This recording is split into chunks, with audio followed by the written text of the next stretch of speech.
ನಮಸ್ಕಾರ ಸ್ನೇಹಿತರೆ. ಇವತ್ತು ನಾವು ಕಾಂಪಿಟೇಟಿವ್ ಎಕ್ಸಾಮ್ಸಲ್ಲಿ ಕೇಳುವಂತಹ ಕಂಪ್ಯೂಟರ್ ರಿಲೇಟೆಡ್ ಕ್ವಶನ್ ಪೇಪರನ್ನು ಸಾಲ್ವ್ ಮಾಡೋಣ. ನನ್ನ ಹತ್ರ ಇರೋ ಈ ಕ್ವಶನ್ ಪೇಪರಲ್ಲಿ 30 ಕಂಪ್ಯೂಟರ್ ರಿಲೇಟೆಡ್ ಪ್ರಶ್ನೆಗಳನ್ನು ಕೇಳಿದ್ದಾರೆ. ಅವುಗಳನ್ನು ಒಂದೊಂದಾಗಿ ಇವತ್ತು ನಾವು ಸಾಲ್ವ್ ಮಾಡೋಣ. ಬನ್ನಿ.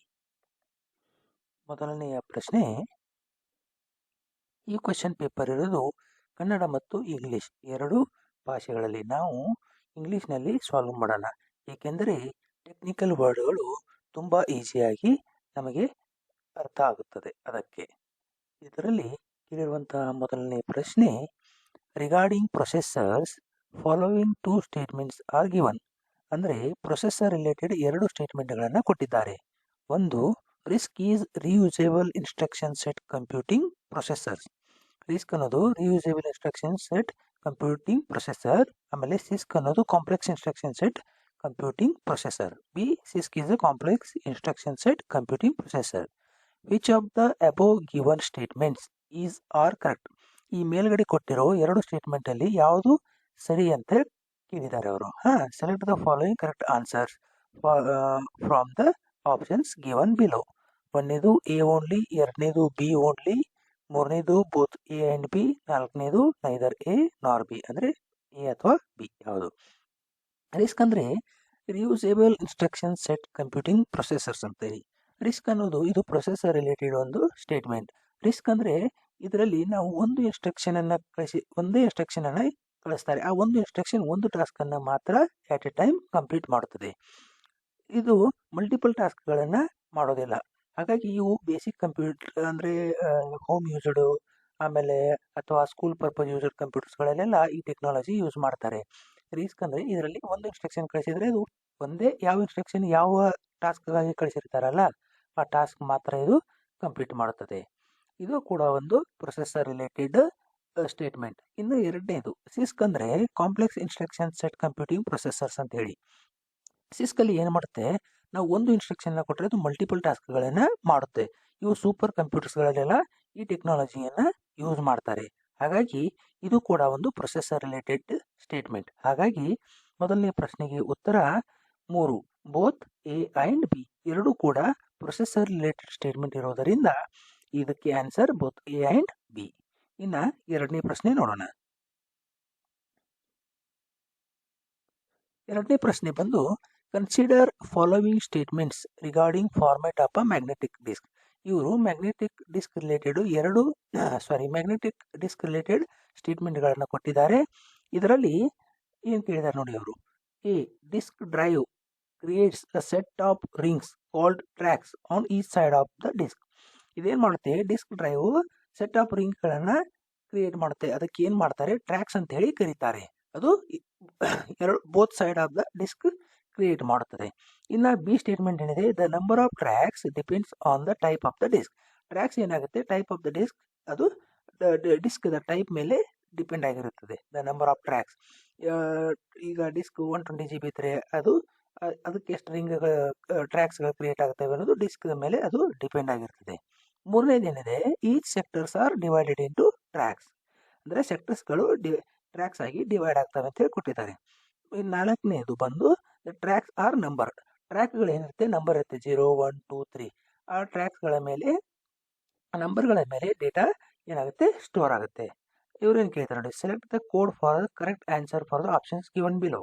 ಅಂದರೆ ಇದರಲ್ಲಿ ಎ ಸ್ಟೇಟ್ಮೆಂಟ್ ತಪ್ಪಾಗಿದೆಯಾ, ಅಥವಾ ಬಿ ಸ್ಟೇಟ್ಮೆಂಟ್ ತಪ್ಪಾಗಿದೆಯಾ, ಅಥವಾ ಸಿ ಸ್ಟೇಟ್ಮೆಂಟ್ ತಪ್ಪಾಗಿದೆಯಾ, ಅಥವಾ ಡಿ ಸ್ಟೇಟ್ಮೆಂಟ್ ತಪ್ಪಾಗಿದೆಯಾ ಅಂತ ಹೇಳಿ ಅವರು ಕೇಳಿದ್ದಾರೆ.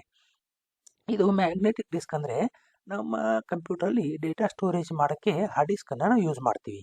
ಆ ಹಾರ್ಡ್ ಡಿಸ್ಕ್ ಒಳಗಡೆ CD ಥರ ಒಂದು ಪ್ಲೇಟ್ ಇರ್ತದೆ. ನಾವು ಮೊದಲು DVD ಅಥವಾ CD ಇರ್ತದಲ್ಲ ಅದೇ ಥರ ಅದರೊಳಗಡೆ ಡೇಟಾ ಸ್ಟೋರ್ ಆಗ್ತದೆ. ಅದಕ್ಕೆ ನಾವೇನು ಮಾಡ್ತೀವಿ, ಮ್ಯಾಗ್ನೆಟಿಕ್ ಡಿಸ್ಕ್ ಅಂತೇಳಿ ನಾವು ಕರಿತೀವಿ. ಈಗ ಡಿಸ್ಕ್ ಡ್ರೈವ್ ಇಲ್ಲಿ ನೋಡಿ, ಎ ಸ್ಟೇಟ್ಮೆಂಟ್ ಏನಿದೆ, disk drive create set of rings called tracks. ಇದೇನು ಮಾಡ್ತದೆ, ಸರ್ಕಲ್ ಥರ ಒಂದು ರಿಂಗ್ಸನ್ನು ಕ್ರಿಯೇಟ್ ಮಾಡ್ತದೆ. ಅದಕ್ಕೆ ಏನಂತ ಹೇಳಿ ಕರಿತೀವಿ, ನಾವು ಟ್ರ್ಯಾಕ್ಸ್ ಅಂತೇಳಿ ಕರಿತೀವಿ. ಹಾಗಾಗಿ ಇದು ಮೊದಲನೇ ಸ್ಟೇಟ್ಮೆಂಟ್ ಏನಿದೆ ಸರಿಯಾಗಿದೆ. ಇನ್ನು ಎರಡನೇದು B statement, the number of tracks depends on the type of the disk. ಇದು ಡಿಸ್ಕ್ ಯಾವ ಟೈಪ್ ಇದೆ ಅದರ ಮೇಲೆ ಟ್ರ್ಯಾಕ್ಸ್ಗಳು ಅಥವಾ ರಿಂಗ್ಸ್ಗಳು ಡಿಪೆಂಡ್ ಆಗಿರ್ತದೆ. ಇದು ಕೂಡ ಸರಿಯಾದ ಸ್ಟೇಟ್ಮೆಂಟ್ ಇದೆ. ಇನ್ನು ಮೂರನೇದು ಬಂದ್ಬಿಟ್ಟು each sectors are divided into tracks ಅಂತ ಹೇಳಿ ಕೊಟ್ಟಿದ್ದಾರೆ. ಇದು ರಾಂಗ್ ಸ್ಟೇಟ್ಮೆಂಟ್. ಯಾಕಂದರೆ ಮ್ಯಾಗ್ನೆಟಿಕ್ ಡಿಸ್ಕಲ್ಲಿ ಟ್ರ್ಯಾಕ್ಸ್ಗಳು ಸೆಕ್ಟರ್ ಆಗಿ ಡಿವೈಡ್ ಆಗುತ್ತವೆ ಹೊರತು ಸೆಕ್ಟರ್ಗಳು ಯಾವತ್ತೂ ಟ್ರ್ಯಾಕ್ಸ್ ಆಗಿ ಡಿವೈಡ್ ಆಗಲ್ಲ. ಹಾಗಾಗಿ ಇದು ಮೂರನೇ ಸ್ಟೇಟ್ಮೆಂಟು ರಾಂಗು. ಇದು ಮೂರನೇ ಸ್ಟೇಟ್ಮೆಂಟ್ ಏನಾಗಬೇಕಪ್ಪ ಅಂದರೆ each tracks are divided into sectors ಆಗಬೇಕು. ಅದು ಏನಾಗಿದೆ, each sectors are divided into tracks ಆಗಿದೆ. ಹಾಗಾಗಿ ಮೂರನೇ ಸ್ಟೇಟ್ಮೆಂಟ್ ರಾಂಗು. ಆಮೇಲೆ ನಾಲ್ಕನೇದು ಟ್ರ್ಯಾಕ್ಸ್ ಆರ್ ನಂಬರ್ಡ್. ಇವು ಏನಾಗಿರ್ತವೆ, ರಿಂಗ್ಸ್ ಇರ್ತಲ್ಲ, ಒಂದು ನಂಬರ್ ಇರುತ್ತೆ 0, 1, 2, 3 ಈ ಥರ. ಹಾಗಾಗಿ ನಮ್ಮ ಡೇಟಾ ಏನಾಗ್ತದೆ, ಆ ನಂಬರ್ ವೈಸ್ ಡೇಟಾ ಸ್ಟೋರ್ ಆಗ್ತಾ ಬರುತ್ತದೆ ಡಿಸ್ಕ್ ಒಳಗಡೆ. ಹಾಗಾಗಿ ಇಲ್ಲಿ ಮೂರನೇ ಸ್ಟೇಟ್ಮೆಂಟ್ ರಾಂಗ್ ಇರೋದರಿಂದ ಇದರ ಉತ್ತರ ಬಂದ್ಬಿಟ್ಟು 3, ಸಿ ಈಸ್ ಫಾಲ್ಸ್. ಇದು ಸಿ ಈಸ್ ಫಾಲ್ಸ್, ಯಾಕಂದರೆ ಮೂರನೇ ಸ್ಟೇಟ್ಮೆಂಟ್ ರಾಂಗ್ ಆಗಿದೆ. ಹಾಗಾಗಿ ಇನ್ನು ಮೂರನೇ ಪ್ರಶ್ನೆ ನೋಡೋಣ.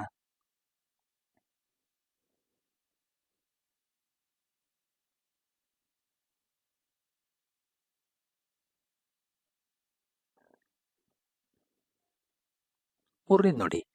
ಮೂರನೇ ಪ್ರಶ್ನೆ ಏನು ಕೇಳಿದ್ದಾರೆ, FAT 32 NTFS 5 HPFS are related to. ಇವು ಫ್ಯಾಟ್ 32 NTFS HPFS ಇವು ಯಾವುದರ ರಿಲೇಟೆಡ್ ಇದೆ ಅಂತ ಕೇಳಿದ್ದಾರೆ. ಮೊದಲನೇದು ಆಪರೇಟಿಂಗ್ ಸಿಸ್ಟಮ್ ರಿಲೇಟೆಡ್ ಇದೆಯಾ, ಅಥವಾ ಫೈಲ್ ಸಿಸ್ಟಮ್ ರಿಲೇಟೆಡ್ ಇದೆಯಾ, ಅಥವಾ ಮೆಮೊರಿ ಸಿಸ್ಟಮ್ ರಿಲೇಟೆಡ್ ಇದೆಯಾ, ಅಥವಾ ರಿಜಿಸ್ಟರ್ಸ್ ರಿಲೇಟೆಡ್ ಇದೆಯಾ ಅಂತ ಕೇಳಿದ್ದಾರೆ. ಮೊದಲನೇದು ಫ್ಯಾಟ್ ಅಂದರೆ ಫೈಲ್ ಅಲೋಕೇಶನ್ ಟೇಬಲ್ ಅಂತೇಳಿ. ಇವೆಲ್ಲ ಫೈಲ್ ರಿಲೇಟೆಡ್ ಆಗಿರುವಂತಹ ಇವು ಫ್ಯಾಟ್ 32 NTFS HPFS ಇವೆಲ್ಲ ಫೈಲ್ ರಿಲೇಟೆಡ್. ಇದು ಫ್ಯಾಟ್ ಅಂದರೆ ಫೈಲ್ ಅಲೋಕೇಶನ್ ಟೇಬಲ್. ಆಮೇಲೆ ಫ್ಯಾಟ್ 32 ಅಂದರೆ ಫೈಲ್ ಅಲೋಕೇಶನ್ ಟೇಬಲ್ 32 ಬಿಟ್. NTFS ಅಂದರೆ ನ್ಯೂ ಟೆಕ್ನಾಲಜಿ ಫೈಲ್ ಸಿಸ್ಟಮ್. ಮತ್ತು HPFS ಅಂದರೆ ಹೈ ಪರ್ಫಾರ್ಮೆನ್ಸ್ ಫೈಲ್ ಸಿಸ್ಟಮ್ ಅಂಥೇಳಿ ಕರೀತಾರೆ. ಇದು ಫೈಲ್ ಸಿಸ್ಟಮ್ ರಿಲೇಟೆಡು. ನೀವು OS ಅಥವಾ OS ಇನ್ಸ್ಟಾಲೇಷನ್ ಮಾಡ್ತೀರಲ್ಲ ಕಂಪ್ಯೂಟರ್ಗೆ, Windows 7 ಅಥವಾ Windows 10 ಇನ್ಸ್ಟಾಲ್ ಮಾಡಬೇಕಾದ್ರೆ ಅದಕ್ಕಿಂತ ಮೊದಲು ನೀವೇನು ಮಾಡ್ತೀರಾ, ಬೂಟೇಬಲ್ ಪೆನ್ ಡ್ರೈವನ್ನು ಕ್ರಿಯೇಟ್ ಮಾಡ್ತೀರಾ. ಅದರಲ್ಲಿ NTFS ಫೈಲ್ 32 ನೀವು ಯಾವ ಫೈಲ್ ಫಾರ್ಮ್ಯಾಟ್ ಬೇಕಲ್ಲ ಅದನ್ನು ನೀವು ಸೆಲೆಕ್ಟ್ ಮಾಡ್ಕೋಬೇಕಾಗುತ್ತೆ. ಅದರಲ್ಲಿ ಈ ಟೆಕ್ನಾಲಜಿ ಯೂಸ್ ಆಗುತ್ತದೆ. ಹಾಗಾಗಿ ಇದು ಆಪರೇಟಿಂಗ್ ಸಿಸ್ಟಮ್ ಅಂದರೆ Windows 7, Windows 10, Windows 11 ಇದ್ರ ರಿಲೇಟೆಡ್ ಕೂಡ ಇದು ಬರಲ್ಲ. ಎರಡನೇದು ಫೈಲ್ ಸಿಸ್ಟಮ್. ನಾನು ಆವಾಗಲೇ ಹೇಳಿದಂಗೆ ಫ್ಯಾಟ್ 32 NTFS ಇವೆಲ್ಲ ಕೂಡ ಫೈಲ್ ಸಿಸ್ಟಮ್ ರಿಲೇಟೆಡ್ ಇರ್ತದೆ. ಆಮೇಲೆ ಮೆಮೊರಿ ಸಿಸ್ಟಮ್ ಬಂದುಬಿಟ್ಟು ರ್ಯಾಮು, ಹಾರ್ಡ್ ಡಿಸ್ಕ್ ಇರ್ತದೆ. ಇದು ಕೂಡ ಇದರ ರಿಲೇಟೆಡ್ ಆಗಲ್ಲ. ಆಮೇಲೆ ರಿಜಿಸ್ಟರ್ಸ್ ಏನಿರ್ತವೆ ಇವು ಟೆಂಪ್ರವರಿ ಪವರ್ ಸ್ಟೋರೇಜ್ ಡಿವೈಸಸ್ ಇರುತ್ತೆ ಕಂಪ್ಯೂಟ್ರಲ್ಲಿ. ಹಾಗಾಗಿ ಇದು ಕೂಡ ಆನ್ಸರ್ ಅಲ್ಲ. ಇದಕ್ಕೆ ಮೂರನೇ ಪ್ರಶ್ನೆಗೆ ಆನ್ಸರ್ ಬಂದ್ಬಿಟ್ಟು 2 file system. Fat 32 NTFS HPFS ಇವೆಲ್ಲ file related file system related ಇದು ಆಗಿರೋದ್ರಿಂದ ಇವುಗಳಿಗೆ ಮೂರನೇ ಪ್ರಶ್ನೆಗೆ ಆನ್ಸರ್ ಬಂದ್ಬಿಟ್ಟು 2. ಇನ್ನು ನಾಲ್ಕನೇ ಪ್ರಶ್ನೆ ಬಂದು compiler is an example for ಅಂತೇಳಿ ಕೇಳಿದ್ದಾರೆ. ಕಂಪೈಲರು ಈ ಕೆಳಗಡೆ ಕೊಟ್ಟಿರೋ 4 ಆಪ್ಷನ್ಸ್ಗಳಲ್ಲಿ ಯಾವುದಕ್ಕೆ ಎಕ್ಸಾಂಪಲ್ ಅಂತ ಹೇಳಿ ಅವರು ಕೇಳಿದ್ದಾರೆ. ಹಾರ್ಡ್ವೇರ್ಗೆ ಎಕ್ಸಾಂಪಲ್, ಅಥವಾ ಅಪ್ಲಿಕೇಶನ್ ಸಾಫ್ಟ್ವೇರ್ ಎಕ್ಸಾಂಪಲ್, ಅಥವಾ ಸಿಸ್ಟಮ್ ಸಾಫ್ಟ್ವೇರ್ ಎಕ್ಸಾಂಪಲ್, ಅಥವಾ ಫರ್ಮ್ವೇರ್, ಇವು ಯಾವುದಕ್ಕೆ ಇದು ಎಕ್ಸಾಂಪಲ್ ಅಂತೇಳಿ ಅವರು ಕೇಳಿದ್ದಾರೆ. ಕಂಪೈಲರ್ ಏನು ಮಾಡ್ತದೆ ಗೊತ್ತಾ, ಹೈ ಲೆವೆಲ್ ಲ್ಯಾಂಗ್ವೇಜ್ನ ಲೋ ಲೆವೆಲ್ ಲ್ಯಾಂಗ್ವೇಜ್ ಆಗಿ ಕನ್ವರ್ಟ್ ಮಾಡುತ್ತೆ. ಅಂದರೆ ಹೈ ಲೆವೆಲ್ ನಾವು ಏನು ಕೋಡ್ ಬರೆದಿರ್ತೀವಲ್ಲ ಅದು ಸಿಸ್ಟಮ್ಗೆ ಅರ್ಥ ಆಗೋ ಥರ ಇದು ಕನ್ವರ್ಟ್ ಮಾಡುತ್ತದೆ. ಹೈ ಲೆವೆಲ್ ಲ್ಯಾಂಗ್ವೇಜಿಂದ ಮಷಿನ್ ಲ್ಯಾಂಗ್ವೇಜ್ ಆಗಿ ಕೂಡ ಇದು ಕನ್ವರ್ಟ್ ಮಾಡುತ್ತದೆ. ಇದು application software. Compiler is an example for application software. ಇದು ಒಂದೇದು ಕೊಟ್ಟಿರೋ ಆಪ್ಷನ್ನು ಹಾರ್ಡ್ವೇರ್ ಅಂದರೆ ಏನು ಬರುತ್ತೆ, ಮದರ್ ಬೋರ್ಡು, ಹಾರ್ಡ್ ಡಿಸ್ಕ್, ಆಮೇಲೆ ಪವರ್ ಕೇಬಲು, ಮಾನಿಟರು, CPU ಇವೆಲ್ಲ ಹಾರ್ಡ್ ಡ್ರೈವ್ ಬರ್ತದೆ. ಇದು ಕಂಪೈಲರ್ಗೆ ಎಕ್ಸಾಂಪಲ್ ಅಲ್ಲ. ಅಪ್ಲಿಕೇಶನ್ ಸಾಫ್ಟ್ವೇರ್ ಬಂದ್ಬಿಟ್ಟು ಇದು ಕಂಪೈಲರ್ಗೆ ಎಕ್ಸಾಂಪಲ್. ಇದು ಸರಿಯಾದ ಉತ್ತರ. ಮೂರನೇದು ಸಿಸ್ಟಮ್ ಸಾಫ್ಟ್ವೇರ್ಸ್ ಅಂದರೆ ನಾವು ಯೂಸ್ ಮಾಡ್ತೀವಲ್ಲ VLC, ಮೀಡಿಯಾ ಪ್ಲೇಯರು, ಕ್ಯಾಡು ಇವೆಲ್ಲ ಕೂಡ ಸಿಸ್ಟಮ್ ಸಾಫ್ಟ್ವೇರ್ಸ್ ಅಲ್ಲಿ ಬರುತ್ತೆ. ಇದು ಕೂಡ ಕಂಪೈಲರ್ಗೆ ಎಕ್ಸಾಂಪಲ್ ಅಲ್ಲ. ಇನ್ನು ನಾಲ್ಕನೇದು ಬಂದು ಫರ್ಮ್ವೇರ್ ಅನ್ನೋದು ಇದು ಬಯಾಸು ಮತ್ತು ಚಿಪ್ಸೆಟ್ ರಿಲೇಟೆಡ್ ಬರ್ತದೆ. ಯಾವುದೇ ಸಿಸ್ಟಮ್ನ ಫರ್ಮ್ವೇರ್ ಅಪ್ಡೇಟ್ ಮಾಡಬಹುದು, ಅಥವಾ ಹೊಸ ಸಿಸ್ಟಮು ತೊಗೊಂಡು 1 ವರ್ಷ 2 ವರ್ಷ ಆಗಿದ್ರೆ ಫರ್ಮ್ವೇರ್ ಎಲ್ಲ ರಿಲೀಸ್ ಮಾಡ್ತಾರೆ. ಫರ್ಮ್ವೇರ್ನ ನಾವು ಅಪ್ಡೇಟ್ ಮಾಡಿದ್ರೆ ಸಿಸ್ಟಮ್ ಪರ್ಫಾರ್ಮೆನ್ಸ್ ಇನ್ನೂ ಕೂಡ ಬೆಟರ್ ಆಗುತ್ತೆ. ಅದರಲ್ಲಿ ಇದು ಯೂಸ್ ಆಗುತ್ತೆ. ಇದು ಕಂಪೈಲರ್ಗೆ ಎಕ್ಸಾಂಪಲ್ ಅಲ್ಲ. ಹಾಗಾಗಿ ಅಪ್ಲಿಕೇಶನ್ ಸಾಫ್ಟ್ವೇರ್ ಇದು ಕಂಪೈಲರ್ಗೆ ಎಕ್ಸಾಂಪಲ್. ಹಾಗಾಗಿ ನಾಲ್ಕನೇ ಪ್ರಶ್ನೆಗೆ ಉತ್ತರ 2 ಅಪ್ಲಿಕೇಶನ್ ಸಾಫ್ಟ್ವೇರ್ ಇದು ಸರಿಯಾದ ಉತ್ತರ. ಇನ್ನು 5ನೇ ಪ್ರಶ್ನೆ,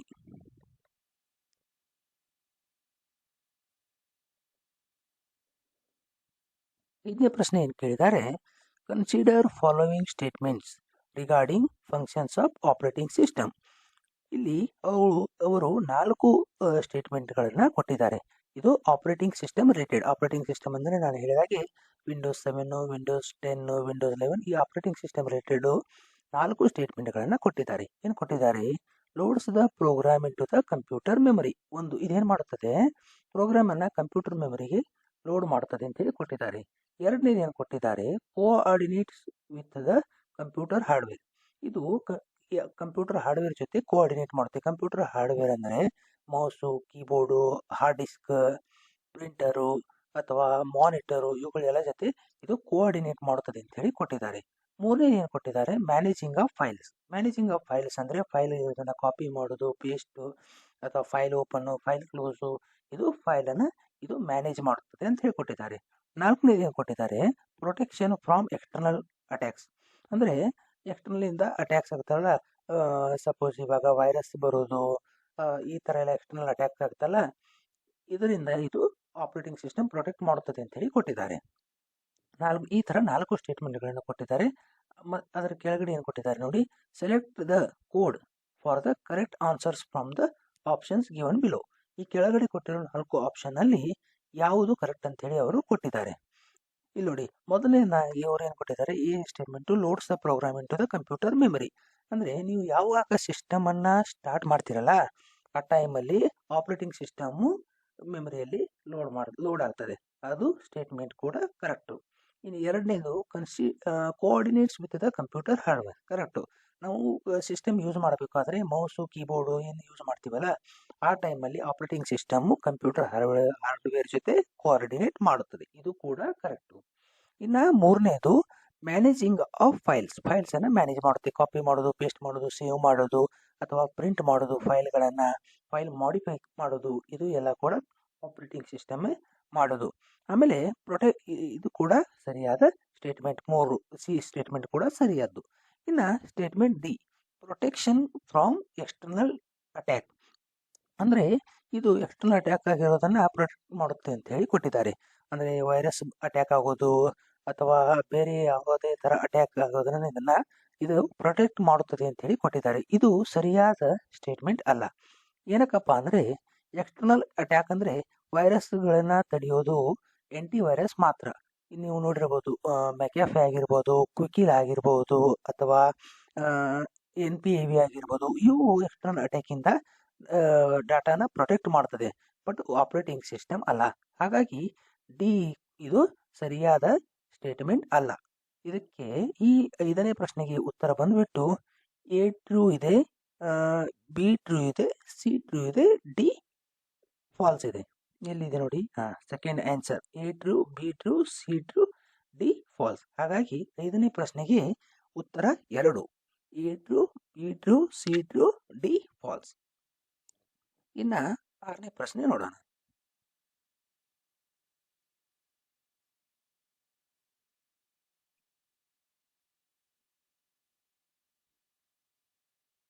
6ನೇ ಪ್ರಶ್ನೆ ಬಂದ್ಬಿಟ್ಟು ಫುಲ್ ಫಾರ್ಮ್ ಆಫ್ DHCP ಅಂತ ಹೇಳಿ ಕೇಳಿದ್ದಾರೆ. DHCPಯ full form dynamic host configuration protocol ಅಂತೇಳಿ. DHCPನ ಏನಂತ ಕರೀತಾರೆ, ಡೈನಾಮಿಕ್ ಹಾಸ್ಟ್ ಕಾನ್ಫಿಗರೇಷನ್ ಪ್ರೋಟೋಕಾಲ್. ಹಾಗಾಗಿ 6ನೇ ಪ್ರಶ್ನೆಗೆ ಉತ್ತರ 1. ಈಗ ಎರಡನೇದು ಏನು ಕೊಟ್ಟಿದ್ದಾರೆ, ಡೈಲಿ ಹಾಸ್ಟ್ ಕಾನ್ಫಿಗರೇಷನ್ ಪ್ರೋಟೋಕಾಲ್, ಇದು ಅಲ್ಲ. 3ನೇದು ಡೇಂಜರಸ್ ಹಾಸ್ಟ್ ಕಾನ್ಫಿಗರೇಷನ್ ಪ್ರೋಟೋಕಾಲ್, ಇದು ಅಲ್ಲ. 4ನೇದು ಡೆಡ್ಲಾಕ್ ಹೋಸ್ಟ್ ಕಾನ್ಫಿಗರೇಷನ್ ಪ್ರೋಟೋಕಾಲ್, ಇದು ಅಲ್ಲ. ಹಾಗಾಗಿ 6ನೇದಕ್ಕೆ ಸರಿಯಾದ ಉತ್ತರ dynamic host configuration protocol. DHCP ಅಂದರೆ ನಾವು ಯಾವುದೇ ಒಂದು ನಮ್ಮ ಕಂಪ್ಯೂಟರ್ ಆಗಲಿ ನಮ್ಮ ಮೊಬೈಲ್ ಆಗಲಿ ಬೇರೆ ನೆಟ್ವರ್ಕ್ಗೆ ಕನೆಕ್ಟ್ ಮಾಡಿದಾಗ ನಮ್ಮ ಮೊಬೈಲ್ ಅಥವಾ ಕಂಪ್ಯೂಟರ್ಗೆ ಒಂದು IP ಅಡ್ರೆಸ್ ಅಸೈನ್ ಆಗುತ್ತೆ. ಅದು ಆಟೋಮೆಟಿಕ್ ಆಗಿ ಅಸೈನ್ ಆಗುತ್ತೆ. ಅದಕ್ಕೆ ನಾವೇನಂತ ಕರಿತೀವಿ, DHCP ಅಂತೇಳಿ ಕರಿತೀವಿ. ಡೈನಾಮಿಕ್ ಹೋಸ್ಟ್ ಕಾನ್ಫಿಗರೇಷನ್ ಪ್ರೋಟೋಕಾಲ್, ಇದು ಆಟೋಮೆಟಿಕ್ ಆಗಿ IP ಅಸೈನ್ ಆಗುತ್ತೆ. ಇನ್ನೂ ಒಂದೊಂದು ಕಂಪನಿಯ ಪ್ರಿಮೈಸಸಲ್ಲಿ ಹೋದರೆ, ಅಂದರೆ ಕಂಪನಿಯ ಆವರಣದಲ್ಲಿ ನೀವು ಹೋದರೆ, ನೀವು ಇಂಟರ್ನೆಟ್ ಯೂಸ್ ಮಾಡ್ತೀನಿ ಅಂದರೆ ಆ ಕಂಪನಿಯ IP ಅಡ್ರೆಸ್ಗಳೇ ಒಂದು ರೇಂಜ್ ಇರುತ್ತೆ. 0 to 255 IPv4 ಅಡ್ರೆಸ್ಸಿಂಗ್ ಅಂತ ಇರುತ್ತೆ. ಅವರು ಕೊಡೋ IP-ನ ನಿಮ್ಮ ಸಿಸ್ಟಮಲ್ಲಿ ನೀವು ಹಾಕಿದ್ರೆ ಮಾತ್ರ ನಿಮಗೆ ಇಂಟರ್ನೆಟ್ ಕನೆಕ್ಟ್ ಆಗುತ್ತೆ. ಅದಕ್ಕೆ ನಾವೇನಂತ ಕರಿತೀವಿ, ಸ್ಟ್ಯಾಟಿಕ್ ಅಂತೇಳಿ ಕರಿತೀವಿ. ಯಾಕಂದರೆ ನಾವು ಮ್ಯಾನ್ಯುವಲಿಯಲ್ಲಿ ಐ ಪಿನ ಅಸೈನ್ ಮಾಡಿದ್ದೀವಿ. ಈ ಸ್ಟ್ಯಾಟಿಕ್ ಐ ಪಿ ನಾವು ಚೇಂಜ್ ಮಾಡೋ ತನಕ ಸೇಮ್ ಐ ಪಿನೇ ಇರುತ್ತದೆ. ಆದರೆ ಡಿ ಎಚ್ ಸಿ ಪಿಯಲ್ಲಿ ಹಾಗಲ್ಲ. ಡಿ ಎಚ್ ಸಿ ಪಿಯಲ್ಲಿ ಎವ್ರಿ 90 ಡೇಸ್ ಒಂದು ಸಾರಿ ಐ ಪಿ ಅಡ್ರೆಸ್ಸು ಚೇಂಜ್ ಆಗುತ್ತೆ ಕಂಪ್ಯೂಟರ್ದು. ಹಾಗಾಗಿ ನೀವು ಯಾವುದೇ ನೆಟ್ವರ್ಕಲ್ಲಿ ಆಟೋಮೆಟಿಕ್ ಆಗಿ ಕನೆಕ್ಟ್ ಆದರೆ ಅಂದರೆ ನಿಮಗೆ ಒಂದು ಐ ಪಿ ಅಸೈನ್ ಆಗುತ್ತೆ. ಅದಕ್ಕೆ ನಾವೇನಂತೀವಿ ಡಿ ಎಚ್ ಸಿ ಪಿ ಅಂತ ಕರಿತೀವಿ. ಮ್ಯಾನ್ಯುವಲ್ ಆಗಿ ನಾವೇನು ಕೊಡ್ತೀವಿ ಅದಕ್ಕೆ ಸ್ಟ್ಯಾಟಿಕ್ ಅಂತ ಹೇಳಿ ಕರಿತೀವಿ. ಹಾಗಾಗಿ ಇದು ಡಿ ಎಚ್ ಸಿ ಪಿ.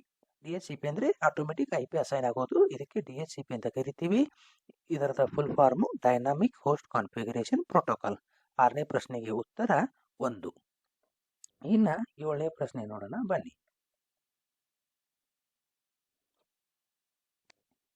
7ನೇ ಪ್ರಶ್ನೆ ಏನಿದೆ, identify a valid possible I P address in IPv4.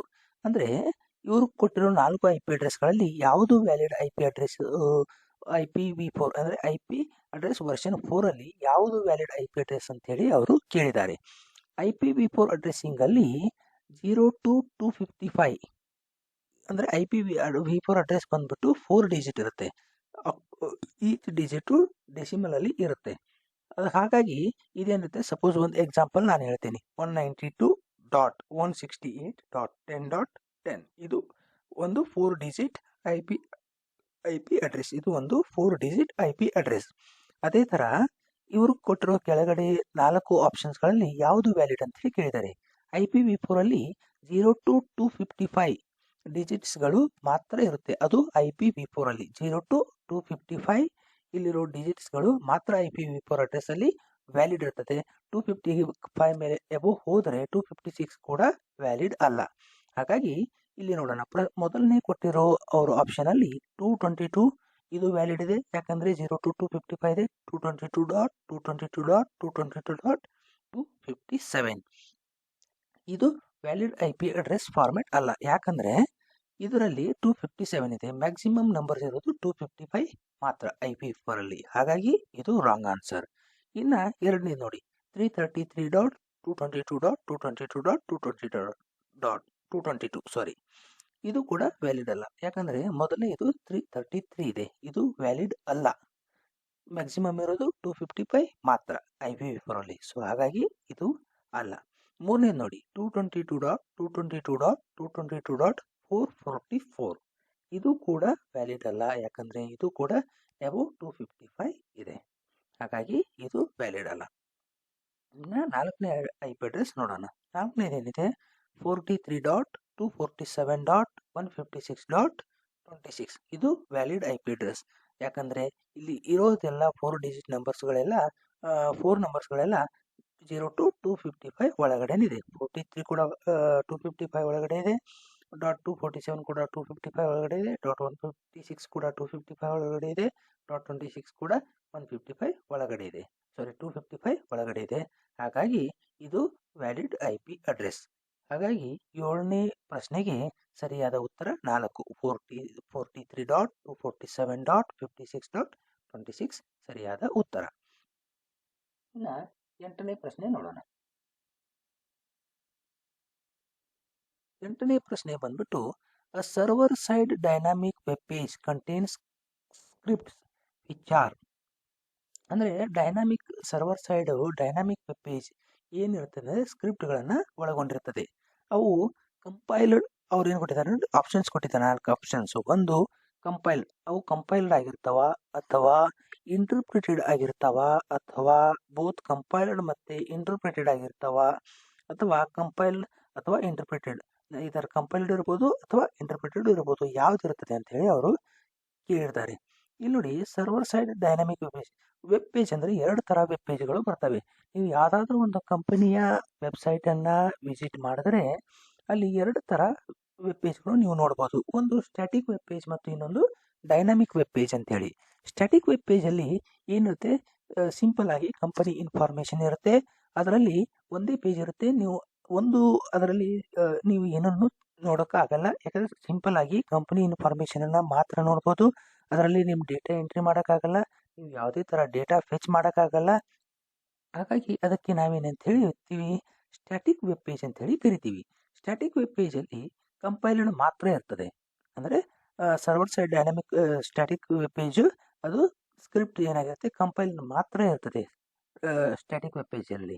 Static web ಪೇಜಲ್ಲಿ ಸ್ಕ್ರಿಪ್ಟು ಕಂಪೈಲ್ಡ್ ಮಾತ್ರ ಇರ್ತದೆ. ಅದೇ ಡೈನಾಮಿಕ್ ವೆಬ್ ಪೇಜಲ್ಲಿ ಹಾಗಲ್ಲ. ಡೈನಾಮಿಕ್ ವೆಬ್ ಪೇಜ್ ಅಂದರೆ ಏನು ಗೊತ್ತಾ? ನೀವು ಒಂದು ಕಂಪನಿಯ ವೆಬ್ಸೈಟನ್ನು ಓಪನ್ ಮಾಡಿದ್ರೆ ಅಲ್ಲಿ ನಿಮಗೆ ಇರ್ತದೆ, ಯಾವುದಾದ್ರು ಜಾಬ್ಗೆ ಅಪ್ಲೈ ಮಾಡಿದ್ರೆ ಒಂದು ಆಪ್ಷನ್ ಮೇಲೆ ಕ್ಲಿಕ್ ಮಾಡಿದ್ರೆ ಅದು ಮತ್ತೊಂದು ಪೇಜ್ಗೆ ಹೋಗ್ತದೆ. ಅದಕ್ಕೆ ಡೈನಾಮಿಕ್ ವೆಬ್ ಪೇಜ್ ಅಂತೇಳಿ ನಾವು ಕರಿತೀವಿ. ಅದರಲ್ಲಿ ಮಲ್ಟಿಪಲ್ ಪೇಜಸ್ಗಳು ಇರ್ತವೆ. ನೀವು ಸಪೋಸ್ ಯಾವುದಾದ್ರೂ ಒಂದು ಜಾಬ್ ಅಪ್ಲಿಕೇಶನ್ ಕರೆದಿರ್ತಾರೆ, ಜಾಬ್ ಅಪ್ಲಿಕೇಶನ್ ಫಿಲ್ ಮಾಡಬೇಕಾದ್ರೆ ಮೊದಲು ನೀವು ಏನು ಮಾಡ್ತೀರಾ, ಒಂದು ಪೇಜಲ್ಲಿ ನಿಮ್ಮ ಸಿಂಪಲ್ ಡೇಟಾನ ಎಂಟ್ರಿ ಮಾಡ್ತೀರಾ, ಇನ್ನೊಂದು ಪೇಜಲ್ಲಿ ನಿಮ್ಮ ಮಾರ್ಕ್ಸ್ ಕಾರ್ಡ್ ಅಥವಾ ನಿಮ್ಮ ಡಾಕ್ಯುಮೆಂಟ್ಸ್ಗಳನ್ನು ಅಪ್ಲೋಡ್ ಮಾಡ್ತೀರಾ. ಇದಕ್ಕೆ ಏನಂತೀವಿ ನಾವು ಡೈನಾಮಿಕ್ ವೆಬ್ ಪೇಜ್ ಅಂತೇಳಿ ಕರಿತೀವಿ. ಆ ಡೈನಾಮಿಕ್ ವೆಬ್ ಪೇಜಲ್ಲಿ ಸ್ಕ್ರಿಪ್ಟ್ ಏನಿರುತ್ತೆ, ಸ್ಕ್ರಿಪ್ಟು ಬೋತ್ ಕಂಪೈಲ್ಡ್ ಮತ್ತು ಇಂಟರ್ಪ್ರಿಟೆಡ್ ಇರುತ್ತೆ. ಸ್ಟ್ಯಾಟಿಕಲ್ಲಿ ಕಂಪೈಲ್ಡ್ ಅಷ್ಟೇ ಇರುತ್ತೆ, ಆದರೆ ಡೈನಾಮಿಕ್ ವೆಬ್ ಪೇಜಲ್ಲಿ ಬೋತ್ ಕಂಪೈಲ್ಡ್ ಮತ್ತು ಇಂಟರ್ಪ್ರಿಟೆಡ್ ಇರುತ್ತೆ. ಹಾಗಾಗಿ 8ನೇ ಪ್ರಶ್ನೆಗೆ ಉತ್ತರ 3, ಬೋತ್ ಕಂಪೈಲ್ಡ್ ಅಂಡ್ ಇಂಟರ್ಪ್ರಿಟೆಡ್. ಇನ್ನು 9ನೇ ಪ್ರಶ್ನೆ ನೋಡೋಣ.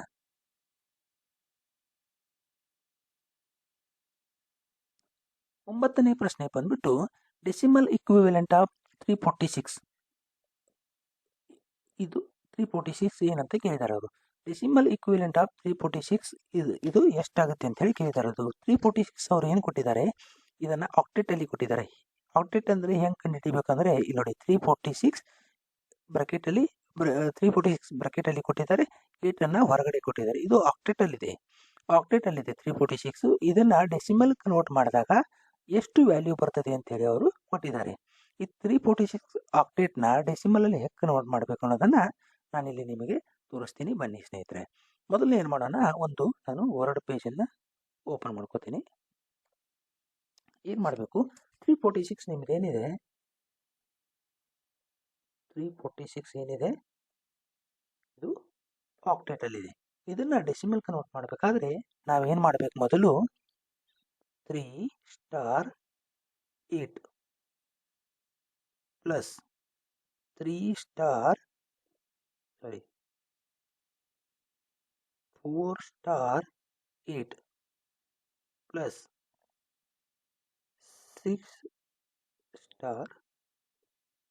8 ಅಂದರೆ 3 × 8 4 × 8 6 × 8 ಮಾಡ್ಕೋಬೇಕು. ಇದನ್ನು ಡೆಸಿಮಲ್ ಕನ್ವರ್ಟ್ ಮಾಡಬೇಕಾದ್ರೆ ಅದೇನು ಮಾಡಬೇಕು, ಇವುಗಳಿಗೆ ಡೆಸಿಮಲ್ ನಂಬರನ್ನು ಕೊಡ್ತಾ ಹೋಗಬೇಕು.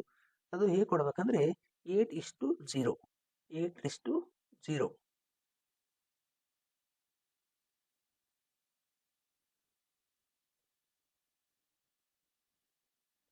8:0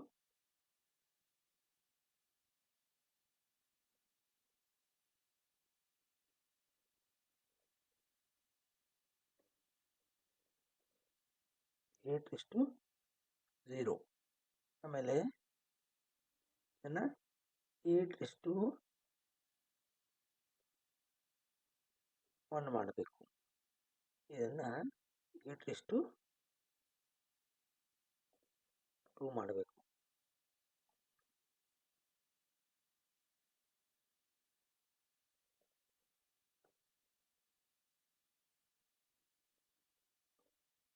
ಆಮೇಲೆ ಏನು ಮಾಡಬೇಕಪ್ಪ ಅಂದರೆ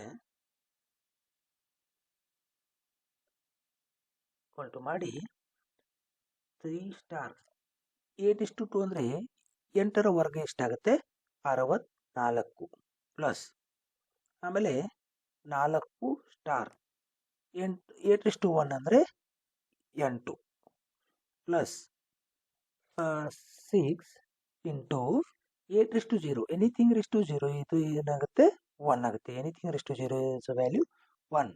ಇನ್ನೇನು ಮಾಡಬೇಕು, ನೆಕ್ಸ್ಟ್ ಇಲ್ಲಿ ನೋಡಿ 3 × 64 64 ಮೂರಲೇ ಎಷ್ಟಾಗುತ್ತೆ ಅಂದರೆ 192 ಆಗುತ್ತೆ. Plus 8 4 32 plus 6 1 6. ಇದು ಟೋಟಲ್ ಮಾಡಿದಾಗ ಎಷ್ಟಾಗುತ್ತೆ, 192 ಪ್ಲಸ್ 1 6 198 12 200 1 30 ಅಂದರೆ 230 ಆಗುತ್ತೆ. ಆಕ್ಟೇಟ್ ವ್ಯಾಲ್ಯೂ 346ನ ಆಕ್ಟೇಟ್ ವ್ಯಾಲ್ಯೂ 346ನ ಡೆಸಿಮಲಲ್ಲಿ ಕನ್ವರ್ಟ್ ಮಾಡಿದಾಗ ಏನು ಮಾಡುತ್ತೆ, 230 ಬರುತ್ತೆ. ಸೊ ಈ ಆಪ್ಷನಲ್ಲಿ 230 ಇದೆಯಾ ಅಂತ ನೋಡೋಣ. ನೋಡಿ sir, decimal equivalent of octet 346 is 230. ಇದೆಯಾ? ಸೊ 9ನೇ ಪ್ರಶ್ನೆಗೆ ಸರಿಯಾದ ಉತ್ತರ 2 ಟು 30. ಇನ್ನು ನೆಕ್ಸ್ಟ್ 10ನೇ ಪ್ರಶ್ನೆ. 10ನೇ ಪ್ರಶ್ನೆ ಬಂದ್ಬಿಟ್ಟು which of the following language does the computer hardware understands? ಅಂದರೆ ಕೆಳಗೆ ಕೊಟ್ಟಿರೋ ಯಾವ ಲ್ಯಾಂಗ್ವೇಜನ್ನು ಕಂಪ್ಯೂಟರ್ಗೆ ಅರ್ಥ ಆಗುತ್ತದೆ ಅಂತ ಹೇಳಿ ಅವರು ಕೇಳಿದ್ದಾರೆ. ಒಂದನೇದು ಸಿ ಲ್ಯಾಂಗ್ವೇಜ್. ಸಿ ಲ್ಯಾಂಗ್ವೇಜ್ ಅರ್ಥ ಆಗುತ್ತಾ, ಅಥವಾ ಪೈಥಾನ್ ಲ್ಯಾಂಗ್ವೇಜ್ ಅರ್ಥ ಆಗುತ್ತಾ, ಅಥವಾ ಅಸೆಂಬ್ಲಿ ಲ್ಯಾಂಗ್ವೇಜ್ ಅರ್ಥ ಆಗುತ್ತಾ, ಅಥವಾ ಬೈನರಿ ಲ್ಯಾಂಗ್ವೇಜ್ ಅರ್ಥ ಆಗುತ್ತಾ ಅಂತ ಕೇಳಿದ್ದಾರೆ. ಸಿ ಲ್ಯಾಂಗ್ವೇಜ್ ಇದು ಅರ್ಥ ಆಗಲ್ಲ ಕಂಪ್ಯೂಟರ್ಗೆ, ಪೈಥಾನ್ ಕೂಡ ಅರ್ಥ ಆಗಲ್ಲ. ಇವೆರಡು ಕೋಡಿಂಗ್ ಲ್ಯಾಂಗ್ವೇಜು. ಅಸೆಂಬ್ಲಿ ಲ್ಯಾಂಗ್ವೇಜ್ ಕೂಡ ಕಂಪ್ಯೂಟರ್ಗೆ ಅರ್ಥ ಆಗಲ್ಲ. ಆಮೇಲೆ ಕಂಪ್ಯೂಟರ್ಗೆ ಅರ್ಥ ಆಗೋದು ಒಂದೇ ಒಂದು ಲ್ಯಾಂಗ್ವೇಜ್ ಅಂದರೆ ಅದು ಬೈನರಿ ಲ್ಯಾಂಗ್ವೇಜ್. ಹಾಗಾಗಿ ಇದಕ್ಕೆ ಸರಿಯಾದ ಉತ್ತರ 4. 10ನೇ ಪ್ರಶ್ನೆಗೆ ಸರಿಯಾದ ಉತ್ತರ 4. ಬೈನರಿ ಲ್ಯಾಂಗ್ವೇಜ್ ಅಂದರೆ 0 ಮತ್ತು 1 ಇದು ಒಳಗೊಂಡಿರುತ್ತೆ.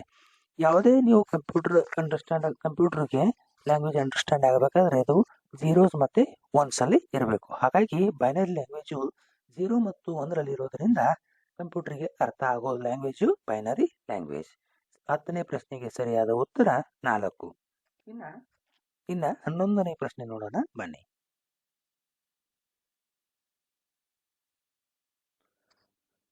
11ನೇ ಪ್ರಶ್ನೆ ಬಂದು the ability to combine multiple names and addresses to a same letter document is called. ಅಂದರೆ ಏನು ಕೇಳಿದ್ದಾರೆ ಅವರು? The ability to combine multiple names ಅಂದರೆ ಮಲ್ಟಿಪಲ್ ಹೆಸರುಗಳಂದ್ರೆ ಒಂದಲ್ಲ 2, 3, 4 ಈ ಥರ ಎಷ್ಟಾದರೂ ಹೆಸರುಗಳನ್ನು ಕಂಬೈನ್ ಮಾಡಬೇಕು. Combine and address to a same letter ಅಂದರೆ ಒಂದು ಲೆಟರ್ಗೆ ಬೇರೆ ಬೇರೆ ಅಡ್ರೆಸ್ಗಳನ್ನು ನಾವು ಕಂಬೈನ್ ಮಾಡಿ ಅದಕ್ಕೆ ಕಳಿಸೋದಕ್ಕೆ ನಾವು ಯಾವ ಫಾರ್ಮೆಟ್ ಡಾಕ್ಯುಮೆಂಟನ್ನು ಮಾಡೋದಕ್ಕೆ ಅದಕ್ಕೆ ಏನಂತ ಹೇಳಿ ಕರಿತೀವಿ ಅಂತ ಕೇಳ್ತಾರೆ ಅವರು.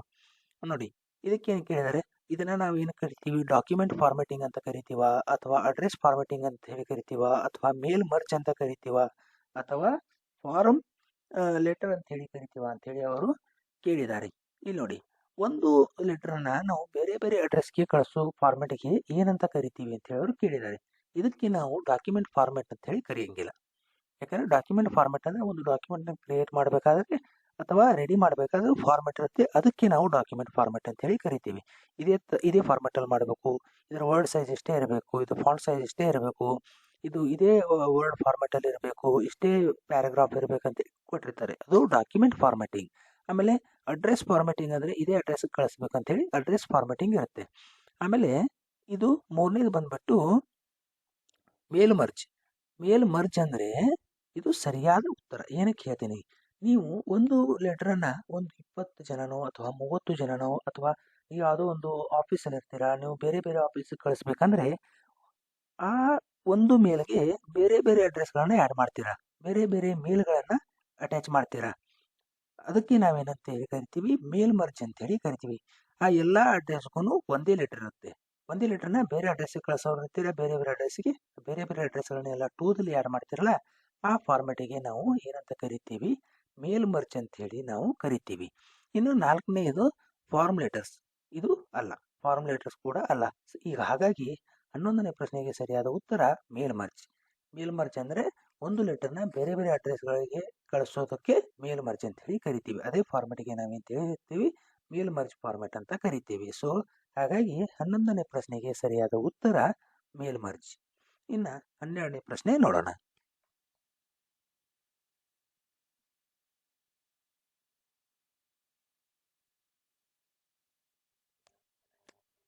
12ನೇ ಪ್ರಶ್ನೆ ನೋಡಿ, ಏನು ಕೇಳಿದ್ದಾರೆ? Dash a page orientation where the page is wider than it is tall.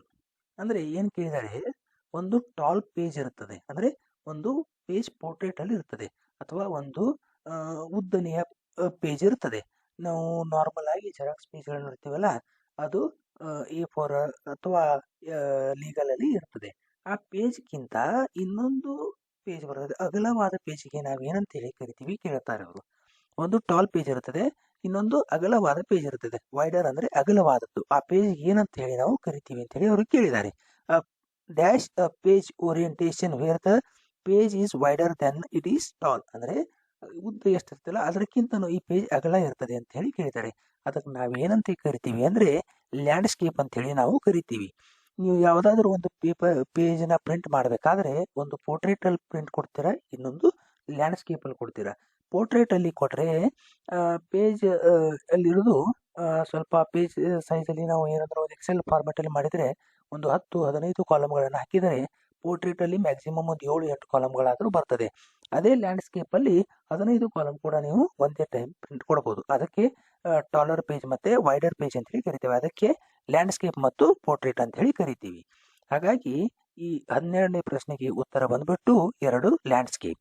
ಒಂದೇದು ಏನು ಕೊಟ್ಟಿದ್ದಾರೆ ಆಪ್ಷನ್ ನೋಡಿದ್ರೆ ಪೇಜ್ ಬ್ರೇಕ್ ಮಾಡೋದೇನೋ 1, 2, 3 ಪೇಜ್ ಬ್ರೇಕ್ ಮಾಡ್ತಾರೆ ಎಕ್ಸೆಲ್ ಅಲ್ಲಿ, ಅದಕ್ಕೆ ಪೇಜ್ ಬ್ರೇಕ್ ಅಂತ ಕರೀತಾರೆ. ಅದು ಅಲ್ಲ, ಪೋರ್ಟ್ರೇಟ್ ಅಂದರೆ ನಾನು ಆವಾಗಲೇ ಹೇಳಿದೆ ಸ್ಟ್ರೇಟ್ ಪೇಜ್ ಬರೋದಕ್ಕೆ ಪೋರ್ಟ್ರೇಟ್ ಅಂತ ಕರಿತೀವಿ. ಪೇಜ್ ಸ್ಟೈಲ್ ಅಂದರೆ ಡಿಫ್ರೆಂಟ್ ಸ್ಟೈಲಲ್ಲಿ ಪೇಜ್ಗಳಿರುತ್ತೆ, ಕಲರ್ಗಳು, ಫಾರ್ಮ್ಯಾಟ್ಗಳು, ಅದು ಕೂಡ ಇದು ಅಲ್ಲ. ಸೊ ಹಾಗಾಗಿ 12ನೇ ಪ್ರಶ್ನೆಗೆ ಸರಿಯಾದ ಉತ್ತರ ಲ್ಯಾಂಡ್ಸ್ಕೇಪ್. ಇನ್ನು 13ನೇ ಪ್ರಶ್ನೆ ನೋಡೋಣ.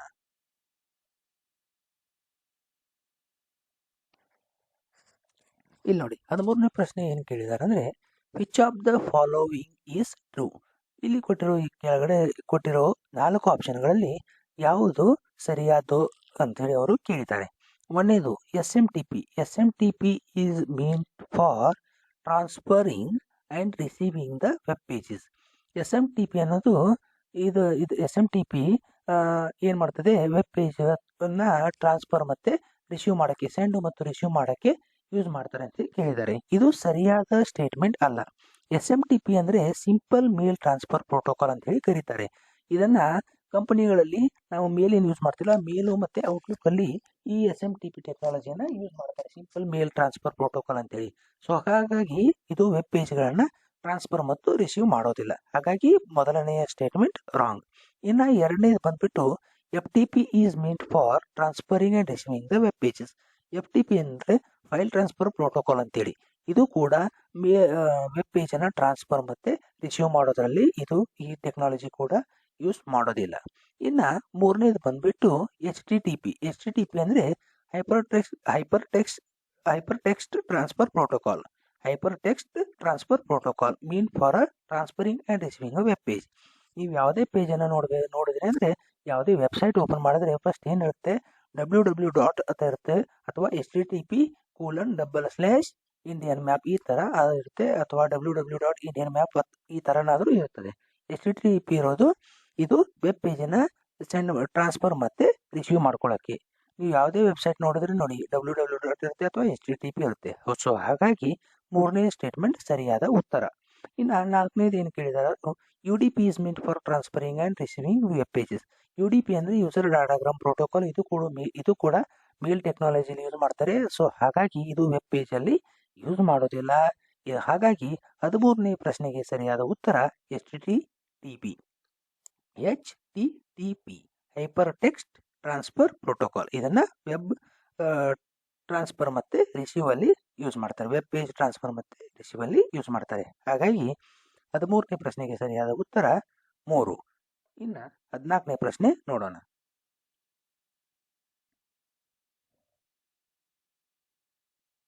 ಇಲ್ಲೇನು ಕೇಳಿದ್ದಾರೆ, identify the correct structure of URL representation. ಅಂದರೆ URL ಅಂದರೆ ಯೂನಿಫಾರ್ಮ್ ರಿಸೋರ್ಸ್ ಲೊಕೇಟರ್ ಅಂತೇಳಿ ಕರಿತೀವಿ. ನಾವು ಯಾವುದಾದ್ರೂ ಒಂದು ವೆಬ್ಸೈಟ್ ಓಪನ್ ಮಾಡ್ತೀವಲ್ಲ, www.Indian map ಅಂತೇಳಿ, ಅದಕ್ಕೆ ನಾವೇನಂತ ಕರಿತೀವಿ, URL ಅಂತ ಹೇಳಿ ಕರಿತೀವಿ. ನೀವು ಯಾರಿಗಾದ್ರೂ ಸಪೋಸ್ ನಿಮ್ಮ ಫ್ರೆಂಡ್ ಕೇಳ್ತೀರಾ, ನೀವು ಯಾವುದಾದ್ರೂ ಒಂದು ಡೇಟಾ ಸರ್ಚ್ ಮಾಡಿರ್ತೀರಾ ಗೂಗಲಲ್ಲಿ, ಅದು ನಿಮಗೂ ಬೇಕಾಗಿದ್ರೆ ಅದರ ಪೇಜ್ ಲಿಂಕ್ ಕಳಿಸು ಅಥವಾ ಅದರ ಲಿಂಕ್ ಶೇರ್ ಮಾಡು ಅಂಥೇಳಿ ನೀವು ಕೇಳ್ತೀರಿ. ಅದಕ್ಕೆ ನಾವೇನಂತ ಕರಿತೀವಿ, ಆ ಲಿಂಕಿಗೆ URL ಅಂತೇಳಿ ಕರಿತೀವಿ, ಯೂನಿಫಾರ್ಮ್ ರಿಸೋರ್ಸ್ ಲೊಕೇಟರ್ ಅಂತೇಳಿ ಕರೀತಾರೆ. ಅದು ಯಾವ ಫಾರ್ಮೆಟಲ್ಲಿ ಇರ್ತದೆ ಅಂಥೇಳಿ ಅವರು ಕೇಳಿದ್ದಾರೆ. ಒಂದನೇದು, ನೀವು ಯಾವುದೇ URL ತಗೊಂಡ್ರು ಫಸ್ಟ್ ಬರೋದೇ ಸರ್ವರ್ ಟೈಪ್, HTTP ಇದೆಯಾ ಅಥವಾ www ಇದೆಯಾ, ಇದು ಎರಡು ಬಹಳ ಮಹತ್ವದ್ದು. ನೀವು ಯಾವುದೇ URL ತಗೊಂಡ್ರು ಮೊದಲು ಬರೋದು ಸರ್ವರ್ ಟೈಪ್. ಇಲ್ಲಿ ನೋಡಿ ಅವರು ಕೊಟ್ಟಿರೋ ಆಪ್ಷನಲ್ಲಿ ಏನಿದೆ ನೋಡಿ, ಒಂದೇದು ಸರ್ವರ್ ಟೈಪ್ ಇದೆ, ಹೋಸ್ಟ್ ನೇಮ್ ಇದೆ, ಫೋಲ್ಡರ್ ನೇಮ್ ಇದೆ, ಮತ್ತು ಫೈಲ್ ನೇಮ್ ಇದೆ. ಸಪೋಸ್ ನೀವು ಯಾವ್ದಾದ್ರು ಗೂಗಲ್ ಡ್ರೈವಲ್ಲಿ ನಿಮ್ಮ ಡೇಟಾನ ಸ್ಟೋರ್ ಮಾಡಿರ್ತೀರ, ಅದು ಪಾತನ್ನು ನೀವು ಕಳಿಸ್ತೀರಾ, ಲಿಂಕನ್ನು ಕಳಿಸ್ತೀರಾ, ಅದರಿಂದ ಅವರು ಡೌನ್ಲೋಡ್ ಮಾಡ್ಕೋತಾರೆ. ಅದರಲ್ಲಿ ಇರುತ್ತೆ ಫಸ್ಟ್ ಸರ್ವರ್ ಟೈಪ್ ಇರುತ್ತೆ, www ಅಥವಾ HTTP ಇರುತ್ತೆ. ಆಮೇಲೆ ಹೋಸ್ಟ್ ನೇಮ್ ಇರುತ್ತೆ. ಈಗ ನೋಡಿ ಇದೆ www.Indian ಇದೆಯಾ, ಇಂಡಿಯನ್ ಮ್ಯಾಪ್. ಇಂಡಿಯನ್ ಮ್ಯಾಪಲ್ಲಿ ಹೋಸ್ಟ್ ನೇಮ್ ಏನಿದೆ ಇಂಡಿಯನ್ ಮ್ಯಾಪ್. ಅದರಲ್ಲಿ ಸಬ್ ಫೋಲ್ಡರ್ ಇರುತ್ತೆ. ಸಬ್ ಫೋಲ್ಡರ್ ಅಂದರೆ ಯಾವುದು? ಈಗ ನಾನೊಂದು ಲಿಂಕ್ ಕಳಿಸಿದರೆ ನಂದೇನಿರುತ್ತೆ http:// ನಂದೇನಿದೆ ಹೋಸ್ಟ್ ನೇಮ್ ಏನಿದೆ ಟೆಕ್ ಪ್ರವೀಣ್ ಇದೆ. ಅದರಲ್ಲಿ ಏನಿರ್ತದೆ ಕಾಂಪಿಟೇಟಿವ್, ಅದು ಫೋಲ್ಡರ್ ನೇಮ್. ಅದರಲ್ಲಿ ಫೈಲ್ ನೇಮ್ ಏನಿದೆ ಕ್ವಶನ್ ಪೇಪರ್, ಅದು ಫೈಲ್ ನೇಮ್. ಹಾಗಾಗಿ ಇದು ಮೊದಲನೇ ಆನ್ಸರ್ ಸರಿಯಾದ ಉತ್ತರ. ಎರಡನೇದು ಏನು ಕೊಟ್ಟಿದ್ದಾರೆ ನೋಡಿ, ಫೋಲ್ಡರ್ ನೇಮ್ ಕೊಟ್ಟಿದ್ದಾರೆ. ನಾನು ಆವಾಗಲೇ ಹೇಳಿದಾಗೆ ಯಾವುದೇ URL ತಗೊಂಡ್ರು ಮೊದಲು ಬರೋದು ಸರ್ವರ್ ಟೈಪ್ ಯಾವುದಿದೆ ಅಂತೇಳಿ. ಸೊ ಹಾಗಾಗಿ ಈ ಎರಡನೇ ಸ್ಟೇಟ್ಮೆಂಟ್ ಕೂಡ ರಾಂಗ್. ಮೂರನೇದು ನೋಡಿ, ಇದು ಬಂದುಬಿಟ್ಟು ಇಲ್ಲಿ ಏನು ಕೊಟ್ಟಿದ್ದಾರೆ, ಮೊದಲನಿಗೆ ಹೋಸ್ಟ್ ನೇಮ್ ಇರುತ್ತೆ ಅಂತ ಕೊಟ್ಟಿದ್ದಾರೆ, ಇದು ಕೂಡ ಸರಿಯಾದ ಉತ್ತರ ಅಲ್ಲ. ನಾಲ್ಕನೇದು ಬಂದ್ಬಿಟ್ಟು ಇದರಲ್ಲೂ ಕೂಡ ಹೋಸ್ಟ್ ನೇಮ್ ಕೊಟ್ಟಿದ್ದಾರೆ, ಇದು ಕೂಡ ಸರಿಯಾದ ಉತ್ತರ ಅಲ್ಲ. ಹಾಗಾಗಿ 14ನೇ ಪ್ರಶ್ನೆಗೆ ಮೊದಲನೇ ಉತ್ತರ ಬಂದು 1 server type, host name, folder name ಮತ್ತೆ ಫೈಲ್ ನೇಮ್. ಸೊ ಹಾಗಾಗಿ 14ನೇ ಪ್ರಶ್ನೆಗೆ ಸರಿಯಾದ ಉತ್ತರ 1. ಇನ್ನ 15ನೇ ಪ್ರಶ್ನೆ ನೋಡೋಣ.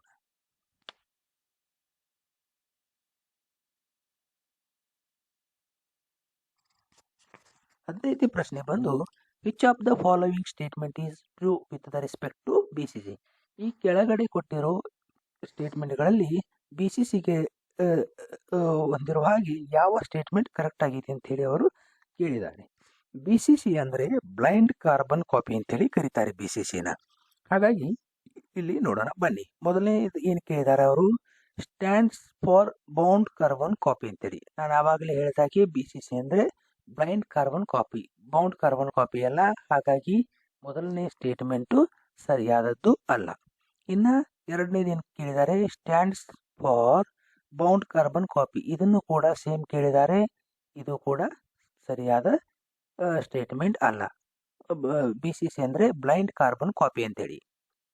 ಇಲ್ಲಿ ನೋಡಿ, ಮೂರನೇ ಸ್ಟೇಟ್ಮೆಂಟ್ ಬಂದ್ಬಿಟ್ಟು ಏನು ಕೇಳಿದ್ದಾರೆ, stands for blind carbon copy. ಇದು ಸರಿಯಾದದ್ದು. ಏನೇನು BCC ಅಂದರೆ ಬ್ಲೈಂಡ್ ಕಾರ್ಬನ್ ಕಾಪಿ. ಇನ್ನೇನು ಕೇಳಿದರೆ, each user whose address are typed in BCC is unaware of fact that same message has also been sent to others. ಅಂದರೆ ಈ ಪ್ರಶ್ನೆಯ ಅಲ್ಲಿ ಕೇಳಿರುವಂತಹ ಒಂದು ಗುಟ್ಟಿದೆ. ಅದು ಏನಂತ ನಾನು ಹೇಳ್ತೀನಿ, ಇಲ್ಲಿ ಕೇಳಿ ಸ್ನೇಹಿತರೆ. ನಾವು ಒಂದು ಮೇಲನ್ನು ಕಳಿಸ್ತೀವಿ ಯಾರಿಗಾದರೂ. ಸಪೋಸ್ ನಾವು ಒಂದು ನಮ್ಮ ಫ್ರೆಂಡ್ಗೆ ಅಥವಾ ಯಾರೋ ನಮ್ಮ ಮ್ಯಾನೇಜರ್ ಒಂದು ಮೇಲ್ನ ಕಳಿಸ್ಬೇಕು. ಅದರಲ್ಲಿ ಏನಿರುತ್ತೆ, ಒಂದು 2 ಅಂತ ಇರುತ್ತೆ ಅಡ್ರೆಸ್ಸಲ್ಲಿ, ಇನ್ನೊಂದು CC ಇರುತ್ತೆ, ಇನ್ನೊಂದು BCC ಇರುತ್ತೆ. 2ಗೆ ನಾವು ಅಡ್ರೆಸ್ಸನ್ನು ನಾವು ಆ್ಯಡ್ ಮಾಡಿರ್ತೀವಲ್ಲ, 2 ಮತ್ತು CC ಅಂದರೆ ಕಾರ್ಬನ್ ಕಾಪಿ, 2 ಅಂದರೆ ನಾವು ಯಾರು ಕಳಿಸಿರ್ತೀವಲ್ಲ ಅದು. 2 ಮತ್ತು CCಗೂ ಏನು ಡಿಫ್ರೆನ್ಸ್ ಅಂದರೆ, 2 ಅಲ್ಲಿ ನಾವು ಏನು ಅಡ್ರೆಸ್ಸನ್ನು ಮೆನ್ಷನ್ ಮಾಡ್ತೀವಲ್ಲ ಡೈರೆಕ್ಟ್ ಅವರಿಗೆ ಸೆಂಡ್ ಆಗುತ್ತೆ. CC ಅನ್ನೋದು ಕಾರ್ಬನ್ ಕಾಪಿ, ನಾವೇನು 2 ಅವ್ರಿಗೆ ಕಳಿಸಿರ್ತೀವಲ್ಲ ಅದೇ ಕಾಪಿ ಕೂಡ ಮತ್ತೊಬ್ಬರಿಗೆ ನಾವು ಕಳಿಸ್ಬೇಕಂದ್ರೆ ಅದನ್ನು ನಾವು ಏನು ಮಾಡ್ತೀವಿ, CCಯಲ್ಲಿ ಆ್ಯಡ್ ಮಾಡಿರ್ತೀವಿ. ಅದಕ್ಕೆ ಕಾರ್ಬನ್ ಕಾಪಿ ಅಂತೇಳಿ ಕರೀತಾರೆ. ಅದೇ ಥರ CC ಕೆಳಗಡೆ BCC ಅಂತೇಳಿ ಇರುತ್ತೆ, ಬ್ಲೈಂಡ್ ಕಾರ್ಬನ್ ಕಾಪಿ ಅಂತೇಳಿ. ನಾವು BCCಯಲ್ಲಿ ಯಾರ ಅಡ್ರೆಸ್ಸನ್ನು ನಾವು ಮೆನ್ಷನ್ ಮಾಡಿರ್ತೀವಲ್ಲ, ಸಪೋಸ್ ಈಗ ಏನಿರ್ತದೆ, ಎಕ್ಸಾಂಪಲ್ techpraveen@gmail.com ಅಂತ ಇದೆ ತಿಳ್ಕೊಳ್ಳಿ. ಆ techpraveen ನಾವು 2 ಮತ್ತು CCಯಲ್ಲಿ ಯಾರ ಅಡ್ರೆಸ್ಸನ್ನು ಮೆನ್ಷನ್ ಮಾಡಿರ್ತೀವಲ್ಲ ಅದು ನಾವು BCCಯಲ್ಲಿ ಮೆನ್ಷನ್ ಮಾಡಿರೋರಿಗೆ ಕಾಣಲ್ಲ. ಈಗ ಸಪೋಸ್ ನಾನು ಏನು ಮಾಡಿರ್ತೀನಿ, 2 ಅಲ್ಲಿ techpraveen@gmail.com ಮಾಡಿರ್ತೀನಿ, CCಯಲ್ಲಿ techpraveen1@gmail.com ಮಾಡಿರ್ತೀನಿ, BCCಯಲ್ಲಿ techpraveen2@gmail.com ಅಂತ ಮಾಡಿರ್ತೀನಿ. ನಾನು ಏನು ಮಾಡ್ತೀನಿ, ಅದಕ್ಕೆ ಒಂದು ಫೈಲ್ ಅಟ್ಯಾಚ್ ಮಾಡಿ ಕಳಿಸ್ತೀನಿ. ಆವಾಗ 2ದಲ್ಲಿ ಏನು ಮಾಡಿರ್ತೀವಲ್ಲ techpraveen@gmail.com ಅಂಥೇಳಿ ಅವರಿಗೆ CCಯಲ್ಲಿ ಯಾರಿರ್ತಾರೆ techpraveen1.gmail.com ಇರ್ತದೆ, ಅವರಿಗೆ ಗೊತ್ತಾಗುತ್ತೆ techpraveen1@gmail.comಗೂ ಸೇಮ್ ಕಾಪಿ ಕಳಿಸಿದ್ದಾರೆ ಅಂತೇಳಿ.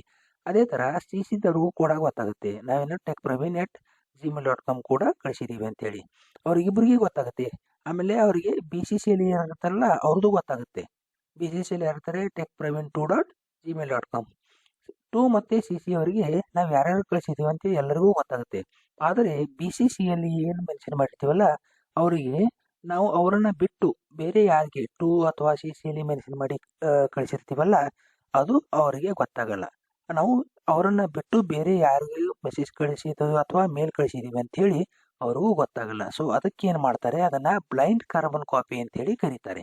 ಅದು ಬ್ಲೈಂಡ್ ಆಗಿರುತ್ತೆ, ಅವ್ರಿಗೆ ಮಾತ್ರ ಗೊತ್ತಿರುತ್ತೆ. ಅವರನ್ನು ಬಿಟ್ಟು ಬೇರೆಯವರಿಗೆ ಮೇಲ್ ಕಳಿಸಿದ್ದು ಅವರಿಗೆ ಗೊತ್ತಾಗಲ್ಲ. ಹಾಗಾಗಿ ಅದನ್ನು ಬ್ಲೈಂಡ್ ಕಾರ್ಬನ್ ಕಾಪಿ ಅಂತೇಳಿ ಕರೀತಾರೆ. ಇಲ್ಲಿ ಮೂರನೇ ಸ್ಟೇಟ್ಮೆಂಟ್ ಸರಿಯಾಗಿದೆ. Stands for blind carbon copy. Each user whose address are mentioned in BCC is unaware of the fact that the same message has also been sent to others. ಅಂದರೆ ಅವರಿಗೆ ಕಳಿಸಿರೋ message ಬೇರೆಯವರು ಕೂಡ ಅದನ್ನು ನಾವು ಕಳಿಸಿದ್ದೀವಿ ಅಂತೇಳಿ ಅವರಿಗೆ ಗೊತ್ತಾಗಲ್ಲ. ಸೊ ಹಾಗಾಗಿ ಮೂರನೇ ಸ್ಟೇಟ್ಮೆಂಟ್ ಸರಿಯಾದ ಉತ್ತರ. ನಾಲ್ಕನೇದಲ್ಲಿ ಏನು ಕೊಟ್ಟಿದ್ದಾರೆ ನೋಡಿ, stands for blind carbon copy. Each user whose address are typed in BCC is aware of the fact that the same message has also been sent to others. ಅಂದರೆ BCCಯಲ್ಲಿ ನಾವು ಮೆನ್ಷನ್ ಮಾಡಿರೋ ಅಡ್ರೆಸ್ಸು ಅವರು ಅಡ್ರೆಸ್ದವರಿಗೆ ಬೇರೆಯವರು ಕೂಡ ಈ ಮೆಸೇಜ್ನ ಕಳಿಸಿದ್ದೀವಿ ಅಂತ ಗೊತ್ತಾಗುತ್ತೆ ಅಂತ ಹೇಳಿ ಅವರು ಕೊಟ್ಟಿದ್ದಾರೆ. ಸೊ ಅದು ಗೊತ್ತಾಗಲ್ಲ. ಹಾಗಾಗಿ ನಾಲ್ಕನೇ ಸ್ಟೇಟ್ಮೆಂಟ್ ಕೂಡ ರಾಂಗ್. ಹಾಗಾಗಿ ಈ ಪ್ರಶ್ನೆಗೆ ನಾವು ಅವರು ಕೇಳೋ 15ನೇ ಪ್ರಶ್ನೆಗೆ ಸರಿಯಾದ ಉತ್ತರ 3. Stands for blind carbon copy. Each user whose address are typed in BCC is unaware of the fact that the same message has also been sent to others.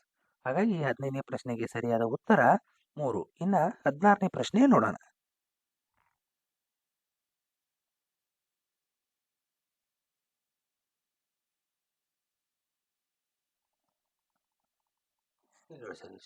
ಸಾರಿ 17ನೇ ಪ್ರಶ್ನೆ ನೋಡೋಣ. 17ನೇ ಪ್ರಶ್ನೆ ಬಂದು consider the following statement about the computer keyboard.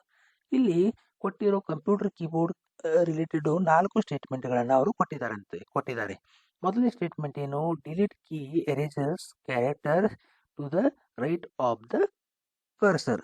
ಅವ್ರೇನು ಕೊಟ್ಟಿದ್ದಾರೆ, ಮೊದಲನೇ ಪ್ರಶ್ನೆ, ನಾವು delete ಕೀನ press ಮಾಡಿದಾಗ ಕರ್ಸರದ ಬಲಬದಿಗೆ ಇರುವಂತಹ ಕ್ಯಾರೆಕ್ಟರ್ಗಳು ಡಿಲೀಟ್ ಆಗ್ತವೆ ಅಂತ ಹೇಳಿ ಅವರು ಕೊಟ್ಟಿದ್ದಾರೆ. ಎರಡನೇದು ಏನು ಕೊಟ್ಟಿದ್ದಾರೆ, back space key erases characters to the left of the cursor. ಅಂದರೆ ನಾವು ಬ್ಯಾಕ್ ಸ್ಪೇಸ್ ಕೀ ಪ್ರೆಸ್ ಮಾಡಿದಾಗ ಕರ್ಸರ್ನ ಎಡಬದಿಗೆ ಇರುವಂತಹ ಕ್ಯಾರೆಕ್ಟರ್ಗಳು ಡಿಲೀಟ್ ಆಗ್ತವೆ ಅಂತ ಹೇಳಿ ಅವರು ಕೊಟ್ಟಿದ್ದಾರೆ. ಆಮೇಲೆ ಮೂರನೇದು ಏನು ಕೊಟ್ಟಿದ್ದಾರೆ, C delete key erases characters to the left of the cursor.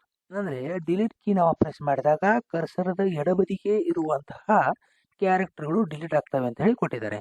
ನಾಲ್ಕನೇದು ಏನು ಕೊಟ್ಟಿದ್ದಾರೆ, the back space key erases characters to the right of the cursor. ಅಂದರೆ ಬ್ಯಾಕ್ ಸ್ಪೇಸ್ ಕೀ ಪ್ರೆಸ್ ಮಾಡಿದಾಗ ನಮ್ಮ ಕರ್ಸರ್ನ ಬಲಬದಿಗೆ ಇರುವಂತಹ ಕ್ಯಾರೆಕ್ಟರ್ಗಳು ಡಿಲೀಟ್ ಆಗ್ತವೆ ಅಂತ ಹೇಳಿ ಅವರು ಕೊಟ್ಟಿದ್ದಾರೆ. ಹಾಗಾಗಿ ಇಲ್ಲಿ ಕೆಳಗಡೆ ಏನು ಕೊಟ್ಟಿದ್ದಾರೆ ನೋಡಿ, which of the above statement is are true. ಅಂದರೆ ಇವುಗಳಲ್ಲಿ ಯಾವುದು ಸರಿಯಾದ ಸ್ಟೇಟ್ಮೆಂಟ್ 4 ಅಂತ ಹೇಳಿ ಅವರು ಕೊಟ್ಟಿದ್ದಾರೆ. ಇದಕ್ಕೆ ನಾವು ಒಂದು ಪ್ರಾಕ್ಟಿಕಲ್ ಆಗಿ ಮಾಡಿ ನೋಡೋಣ. ಅವ್ರು ಮೊದಲನೇದೇನು ಕೇಳಿದ್ರು, ಒಂದು ವರ್ಡ್ ಫೈಲನ್ನು ಓಪನ್ ಮಾಡೋಣ. ಇದು ಒಂದು ವರ್ಡ್ ಫೈಲನ್ನು ಓಪನ್ ಮಾಡಿದೆ. ಈಗ ಇದೇನು ನಿಮ್ಗೆ ಇಲ್ಲಿ ಬ್ಲಿಂಕ್ ಆಗೋದು ಕಾಣ್ತಾ ಇದೆಯಲ್ಲ, ಇದಕ್ಕೆ ನಾವೇನಂತ ಕರಿತೀವಿ, ಕರ್ಸರ್ ಅಂತ ಹೇಳಿ ಕರಿತೀವಿ. ಅವರೇನು ಕೇಳಿದ್ದಾರೆ, ಮೊದಲನೇ ಸ್ಟೇಟ್ಮೆಂಟಲ್ಲಿ ನಾವು ಡಿಲೀಟ್ ಕೀ ಪ್ರೆಸ್ ಮಾಡಿದಾಗ ಕರ್ಸರ್ನ ಬಲಬದಿಗೆ ಇರುವ ಕ್ಯಾರೆಕ್ಟರ್ಗಳು ಡಿಲೀಟ್ ಆಗ್ತವೆ ಅಂತ ಹೇಳಿ ಅವ್ರು ಕೊಟ್ಟಿದ್ದಾರೆ. ನೋಡಿ, ನಾನು ಏನು ಮಾಡ್ತೀನಿ, ಡಿಲೀಟ್ ಕೀ ಪ್ರೆಸ್ ಮಾಡ್ತೀನಿ. ಈ ಕರ್ಸರ್ ಬಲಬದಿಗೆ ಈಕ್ವಲ್ ಟು ಇತ್ತು, ಅದು ಡಿಲೀಟ್ ಆಯಿತು. ಹಾಗಾಗಿ ಮೊದಲನೆಯ ಸ್ಟೇಟ್ಮೆಂಟ್ ಅವರದು ಕರೆಕ್ಟ್. ಎರಡನೇ ಸ್ಟೇಟ್ಮೆಂಟ್ ಏನು ಕೇಳಿದ್ದಾರೆ ಅವರು, ನಾವು ಬ್ಯಾಕ್ ಸ್ಪೇಸ್ ಕೀನ ಪ್ರೆಸ್ ಮಾಡಿದಾಗ ಕರ್ಸರ್ನ ಬಲಬದಿಯ ಕ್ಯಾರೆಕ್ಟರ್ಗಳು ಎರೇಸ್ ಆಗ್ತವೆ ಅಂತ ಅವರು ಕೊಟ್ಟಿದ್ದಾರೆ, ಅಥವಾ ಡಿಲೀಟ್ ಆಗ್ತವೆ ಅಂತ ಅವರು ಕೊಟ್ಟಿದ್ದಾರೆ. ನೋಡಿ, ನಾನು ಬ್ಯಾಕ್ ಸ್ಪೇಸ್ ಪ್ರೆಸ್ ಮಾಡಿದಾಗ ಕರ್ಸರ್ನ ಎಡಬದಿಗೆ ಇರುವಂತಹ ಕ್ಯಾರೆಕ್ಟರ್ ಡಿಲೀಟ್ ಆಯಿತು. ಕರ್ಸರ್ನ ಎಡಬದಿಗೆ ಇರುತ್ತಿತ್ತು 6 ಇತ್ತು, 6 ಏನಾಯ್ತು, ಎರೇಸ್ ಆಯಿತು ಅಥವಾ ಡಿಲೀಟ್ ಆಯಿತು. ಇನ್ನು ಮೂರನೇ ಸ್ಟೇಟ್ಮೆಂಟ್ ಏನು ಕೇಳಿದ್ದಾರೆ ಅವರು, ನಾವು ಡಿಲೀಟ್ ಕೀ ಪ್ರೆಸ್ ಮಾಡಿದಾಗ ಕರ್ಸರ್ನ ಬಲಬದಿಗೆ ಇರುವ ಕ್ಯಾರೆಕ್ಟರ್ ಎರೇಸ್ ಅಥವಾ ಡಿಲೀಟ್ ಆಗುತ್ತೆ ಅಂತ ಹೇಳಿ ಕೊಟ್ಟಿದ್ದಾರೆ. ನಾನು ಡಿಲೀಟ್ ಕೀ ಪ್ರೆಸ್ ಮಾಡಿದಾಗ ಇದು ಕರ್ಸರ್ ಬ್ಲಿಂಕ್ ಆಗ್ತಿದೆ, ಇದ್ರ ಎಡಬದಿಗೆ ಏನಿದೆ 4 ಇದೆ, 4 ಈಗ ಡಿಲೀಟ್ ಆಗಬೇಕು. ನಾನು ಡಿಲೀಟ್ ಕೀ ಪ್ರೆಸ್ ಮಾಡಿದಾಗ ಏನಾಯಿತು, 2 ಡಿಲೀಟ್ ಆಯಿತು. ಡಿಲೀಟ್ ಕೀಯ ಬಲಬದಿದ ಎರೇಸ್ ಆಯಿತು, ಅದು ಎಡಬದಿಗೆ ಆಗಲಿಲ್ಲ. ಹಾಗಾಗಿ ಮೂರನೇ ಸ್ಟೇಟ್ಮೆಂಟ್ ರಾಂಗ್ ಆಯಿತು. ನಾಲ್ಕನೇ ಸ್ಟೇಟ್ಮೆಂಟ್ ಏನು ಕೇಳಿದ್ದಾರೆ, ಬ್ಯಾಕ್ ಸ್ಪೇಸ್ ಪ್ರೆಸ್ ಮಾಡಿದಾಗ ಕರ್ಸರ್ನ ಬಲಬದಿಯ ಕ್ಯಾರೆಕ್ಟರ್ಗಳು ಡಿಲೀಟ್ ಆಗ್ತವೆ ಅಂತ ಹೇಳಿ ಅವರು ಕೊಟ್ಟಿದ್ದಾರೆ, ಅಥವಾ ಎರೇಸ್ ಆಗ್ತವೆ ಅಂತ ಕೊಟ್ಟಿದ್ದಾರೆ. ನಾನು ಬ್ಯಾಕ್ ಸ್ಪೇಸ್ ಪ್ರೆಸ್ ಮಾಡಿದಾಗ ಅದು ಏನಾಯಿತು, ಬಲಬದಿದು ಎರೇಸ್ ಆಗಲಿಲ್ಲ, ಎಡಬದಿದು ಎರೇಸ್ ಆಯಿತು. ಹಾಗಾಗಿ ಅವರು ಕೊಟ್ಟಿರೋ 4 ಸ್ಟೇಟ್ಮೆಂಟ್ಗಳ ಪ್ರಕಾರ ಡಿಲೀಟ್ ಮಾಡಿದರೆ ಕರ್ಸರದ ಬಲಬದಿಯ ಕ್ಯಾರೆಕ್ಟರ್ ಎರೇಸ್ ಆಗುತ್ತೆ. ಬ್ಯಾಕ್ ಸ್ಪೇಸ್ ಕೀ ಪ್ರೆಸ್ ಮಾಡಿದಾಗ ಕರ್ಸರ್ನ ಬಲಬದಿಗೆ ಇರುವಂತಹ ಕ್ಯಾರೆಕ್ಟರ್ಗಳು ಎರೇಸ್ ಆಗುತ್ತದೆ. ಹಾಗಾಗಿ ಈ 17ನೇ ಪ್ರಶ್ನೆಗೆ ಸರಿಯಾದ ಉತ್ತರ 2, both A and B. Delete key press ಮಾಡಿದಾಗ ಕರ್ಸರ್ನ ಎಡಬದಿಯ ಕ್ಯಾರೆಕ್ಟರ್ ಎರೇಸ್ ಆಗುತ್ತೆ. ಬ್ಯಾಕ್ ಸ್ಪೇಸ್ ಪ್ರೆಸ್ ಮಾಡಿದಾಗ ಕರ್ಸರ್ನ ಬಲಬದಿಯ ಕ್ಯಾರೆಕ್ಟರ್ ಎರೇಸ್ ಆಗುತ್ತೆ. ಸೊ ಹಾಗಾಗಿ 17ನೇ ಪ್ರಶ್ನೆಗೆ ಸರಿಯಾದ ಉತ್ತರ ಬೋತ್ ಎ ಆ್ಯಂಡ್ ಬಿ. ಇನ್ನು 18ನೇ ಪ್ರಶ್ನೆ ನೋಡೋಣ.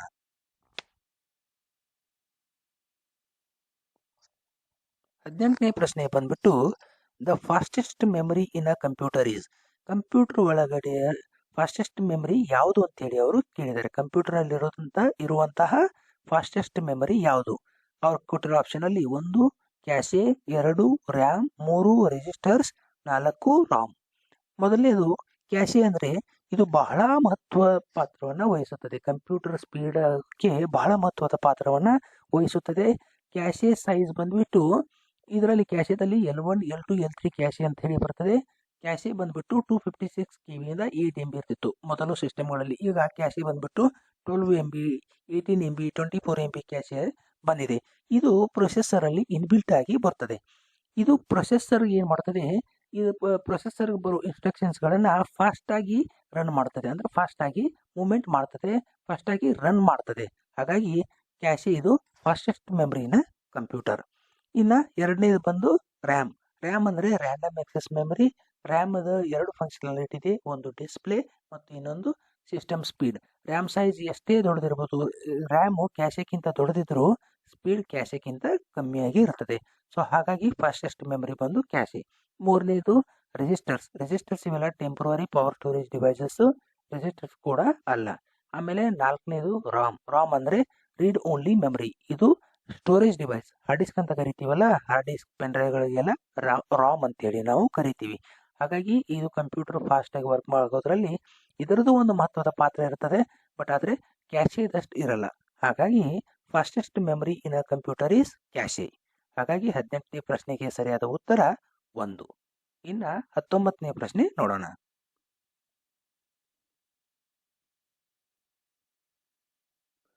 19ನೇ ಪ್ರಶ್ನೆ ಏನು ಕೇಳಿದ ನೋಡಿ. Consider the following statement with reference to RAM. RAM related 4 ಸ್ಟೇಟ್ಮೆಂಟ್ಗಳನ್ನು ಅವರು ಕೊಟ್ಟಿದ್ದಾರೆ. ಇದರಲ್ಲಿ ಯಾವ ಅವ್ರು ಏನು ಕೇಳಿದ್ದಾರೆ, ಒಂದನೇದು ರ್ಯಾಮ್ ಈಸ್ ಅ ವೊಲಟೈಲ್ ಅಂತ ಕೊಟ್ಟಿದ್ದಾರೆ. B RAM influences the speed and power of a computer. RAM is used to write only. RAM is read or write memory ಅಂತ ಅವರು ಈ ಥರ 4 ಸ್ಟೇಟ್ಮೆಂಟ್ಗಳನ್ನು ಕೊಟ್ಟಿದ್ದಾರೆ. ಇಲ್ಲಿ ಏನು ಕೊಟ್ಟಿದ್ದಾರೆ ನೋಡಿ ಕೆಳಗಡೆ, choose the correct combination of only true statement regarding the RAM. ಕೊಟ್ಟಿರೋ 4 ಸ್ಟೇಟ್ಮೆಂಟ್ಗಳಲ್ಲಿ ಯಾವ ಟ್ರೂ ಸ್ಟೇಟ್ಮೆಂಟ್ಗಳಂತೇಳಿ ಅದನ್ನು ನಾವು ಕಂಡುಹಿಡಿಬೇಕು. ಅದಕ್ಕೆ ಇಲ್ಲಿ 4 ಅವರು ಆಪ್ಷನ್ಸ್ಗಳನ್ನು ಕೊಟ್ಟಿದ್ದಾರೆ. ಇದರಲ್ಲಿ ಯಾವುದು ಅಂತೇಳಿ ನಾವು ಕಂಡುಹಿಡಿಬೇಕು. ನೋಡಿ, ಮೊದಲನೇದು ಏನದು, RAM is a volatile. RAM ನಾವು ಏನು ಮಾಡ್ತೀವಿ, ಪ್ರೈಮರಿ ಮತ್ತು ಸೆಕೆಂಡರಿ ಮೆಮರಿ ಅಂತೇಳಿ ಬರ್ತದೆ. ಪ್ರೈಮರಿ ಮೆಮರಿಯಲ್ಲಿ ರ್ಯಾಮ್ ಬರ್ತದೆ, ಸೆಕೆಂಡರಿ ಮೆಮರಿಯಲ್ಲಿ ರಾಮ್ ಬರ್ತದೆ. ರಾಮ್ ಇದು non volatile memory. Non volatile memory ಅಂದರೆ ನಾವು ಯಾವುದೇ ಒಂದು ಫೈಲನ್ನು ಕ್ರಿಯೇಟ್ ಮಾಡಿ ಅದನ್ನು ನಾವು ಸೇವ್ ಮಾಡಿದರೆ ಆಫ್ಟರ್ ಕಂಪ್ಯೂಟರ್ ರೀಸ್ಟಾರ್ಟ್ ಕೂಡ ಆ ಫೈಲ್ ಅದೇ ಥರ ಇರಬೇಕು. ಅದಕ್ಕೆ ಏನಂತೀವಿ, ನಾನ್ ವೊಲಟೈಲ್ ಅಂತ ಕರಿತೀವಿ. ನಾನ್ ವೊಲಟೈಲ್ ಅಂದರೆ ನಾನ್ ಎರೇಸೇಬಲ್ ಅಂತೇಳಿ, ಅಂದರೆ ಅದು ಡಿಲೀಟ್ ಆಗಲ್ಲ, ಅಳಿಸೋಗಲ್ಲ. ಆದರೆ ರ್ಯಾಮಲ್ಲಿ ಆಗಲ್ಲ. ರ್ಯಾಮ್ ಇದು ಏನು ಟೆಂಪ್ರವರಿ ಸ್ಟೋರೇಜ್ ಡಿವೈಸ್. ಇದರಲ್ಲಿ ಏನಾದರೂ ನಾವು ಡೇಟಾ ಸ್ಟೋರ್ ಇರ್ತಲ್ಲ, ಅಷ್ಟು ಡೇಟಾ ಕಂಪ್ಯೂಟರ್ ರೀಸ್ಟಾರ್ಟ್ ಆದಮೇಲೆ ಆಟೋಮೆಟಿಕ್ ಆಗಿ ಎರೇಸ್ ಆಗುತ್ತೆ. ಅದಕ್ಕಾಗಿ ನಾವೇನಂತ ಹೇಳಿ ಕರಿತೀವಿ, ವೊಲಟೈಲ್ ಮೆಮರಿ ಅಂತ ಹೇಳಿ ಕರಿತೀವಿ. ಸೊ ಹಾಗಾಗಿ ಮೊದಲನೆಯ ಸ್ಟೇಟ್ಮೆಂಟ್ ಸರಿಯಾಗಿತ್ತು. ಇನ್ನು ಎರಡನೇದು, RAM influences the speed and power of a computer. ಇದು ಕರೆಕ್ಟು. ರ್ಯಾಮು ಕಂಪ್ಯೂಟರ್ ಸ್ಪೀಡಾಗಿ ರನ್ ಆಗೋಕ್ಕೆ ಇದು ಹೆಲ್ಪ್ ಮಾಡ್ತದೆ. ಹಾಗಾಗಿ ಎರಡನೇ ಸ್ಟೇಟ್ಮೆಂಟ್ ಕೂಡ ಸರಿಯಾದದ್ದು. ಮೂರನೇದು, RAM is used to write only. ಅಂದ್ರೆ ರ್ಯಾಮನ್ನು ರೀಡ್ ಮತ್ತು ರೈಟ್ ಮಾಡೋಕ್ಕೆ ಯೂಸ್ ಮಾಡ್ತಾರೆ, ಬರೀ ರೈಟ್ ಮಾಡೋಕ್ಕೆ ಯೂಸ್ ಮಾಡಲ್ಲ. ಸೊ ಹಾಗಾಗಿ ಮೂರನೇದು ಸರಿಯಾದ ಸ್ಟೇಟ್ಮೆಂಟ್ ಅಲ್ಲ. ಇನ್ನು 4ನೇದು D, RAM is read or write memory. ಇದು ರ್ಯಾಮು ರೀಡ್ ಮತ್ತು ರೈಟ್ ಮಾಡೋಕ್ಕೆ ಯೂಸ್ ಮಾಡ್ತಾರೆ. ಹಾಗಾಗಿ ಇದನ್ನು ರೀಡ್ ರೈಟ್ ಮೆಮರಿ ಅಂತ ಕೂಡ ಕರೀತಾರೆ. ಹಾಗಾಗಿ 4ನೇ ಸ್ಟೇಟ್ಮೆಂಟ್ ಕೂಡ ಸರಿಯಾದದ್ದು. ಇಲ್ಲಿ 3ನೇ ಸ್ಟೇಟ್ಮೆಂಟ್ ಮಾತ್ರ ತಪ್ಪಾಗಿದೆ. ಹಾಗಾಗಿ ಇದರಲ್ಲಿ ಎ ಬಿ ಡಿ, ಇದರಲ್ಲಿ ಆನ್ಸರ್ ಎಲ್ಲಿದೆ ನೋಡಿ. ಇದರಲ್ಲಿ 4ನೇ ನೋಡಿ, 4ನೇ ಆನ್ಸರ್ ಎ ಬಿ ಡಿ ಸರಿಯಾದ ಉತ್ತರ. 19ನೇ ಪ್ರಶ್ನೆಗೆ ಎ ಬಿ ಡಿ 3 ಸ್ಟೇಟ್ಮೆಂಟ್ಗಳು ಸರಿಯಾಗಿರೋದ್ರಿಂದ ರ್ಯಾಮ್ ರಿಲೇಟೆಡ್. ಹಾಗಾಗಿ 4ನೇದು ಆನ್ಸರ್ ಎ ಬಿ ಡಿ. 19ನೇ ಪ್ರಶ್ನೆಗೆ ಉತ್ತರ 4 ಎ ಬಿ ಡಿ. ಇನ್ನು 20ನೇ ಪ್ರಶ್ನೆ ನೋಡೋಣ. ಅವ್ರೇನು ಕೇಳಿದರೆ consider the following two statements. ಇಲ್ಲಿ ಕೆಳಗಡೆಯವರು ಎರಡು ಸ್ಟೇಟ್ಮೆಂಟ್ಗಳನ್ನ ಕೊಟ್ಟಿದ್ದಾರೆ. ಏನು? ASCII is an 8-bit code that specifies characters for values from 0 to 127. ಆಮೇಲೆ extended ASCII is on 8-bit code that specifies the characters for a value from 128 to 255 ಅಂತ ಹೇಳಿ ಅವರು ಕೊಟ್ಟಿದ್ದಾರೆ. ASCII ಅಂದರೆ American standard code for information interchange ಅಂತ ಹೇಳಿ ಇದರ ಒಂದು ಎಕ್ಸ್ಪಾನ್ಷನ್. ASCII ಅಂದರೆ ಏನಿರುತ್ತೆ 0 to 127 ಬಿಟ್ ಇರುತ್ತೆ, ಅಂದರೆ 0 to 127 ವ್ಯಾಲ್ಯೂ ಇರುತ್ತೆ ASCIIದು. ಇನ್ನೊಂದು ಏನು ಕೇಳಿದ್ದಾರೆ ಅವರು,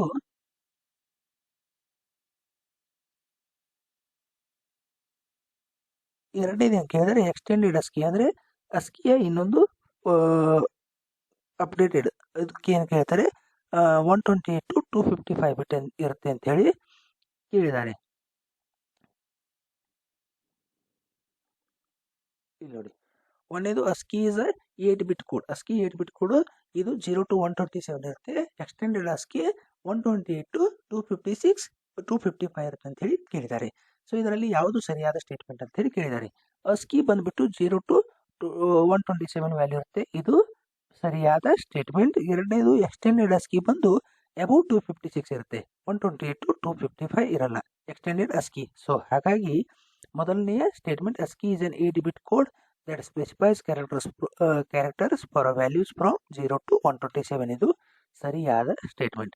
ಎರಡನೇದು ಎಕ್ಸ್ಟೆಂಡೆಡ್ ASCIIಯಲ್ಲಿ ಕ್ಯಾರೆಕ್ಟರ್ ವ್ಯಾಲ್ಯೂ ಸ್ಟಾರ್ಟ್ ಆಗೋದು ಅಬೌವ್ 250 ಅಂದರೆ 256 ಇಂದ 128 to 255 ಇರೋದಿಲ್ಲ. ಸೊ ಹಾಗಾಗಿ ಬಿ ಸರಿಯಾದ ಅಲ್ಲ.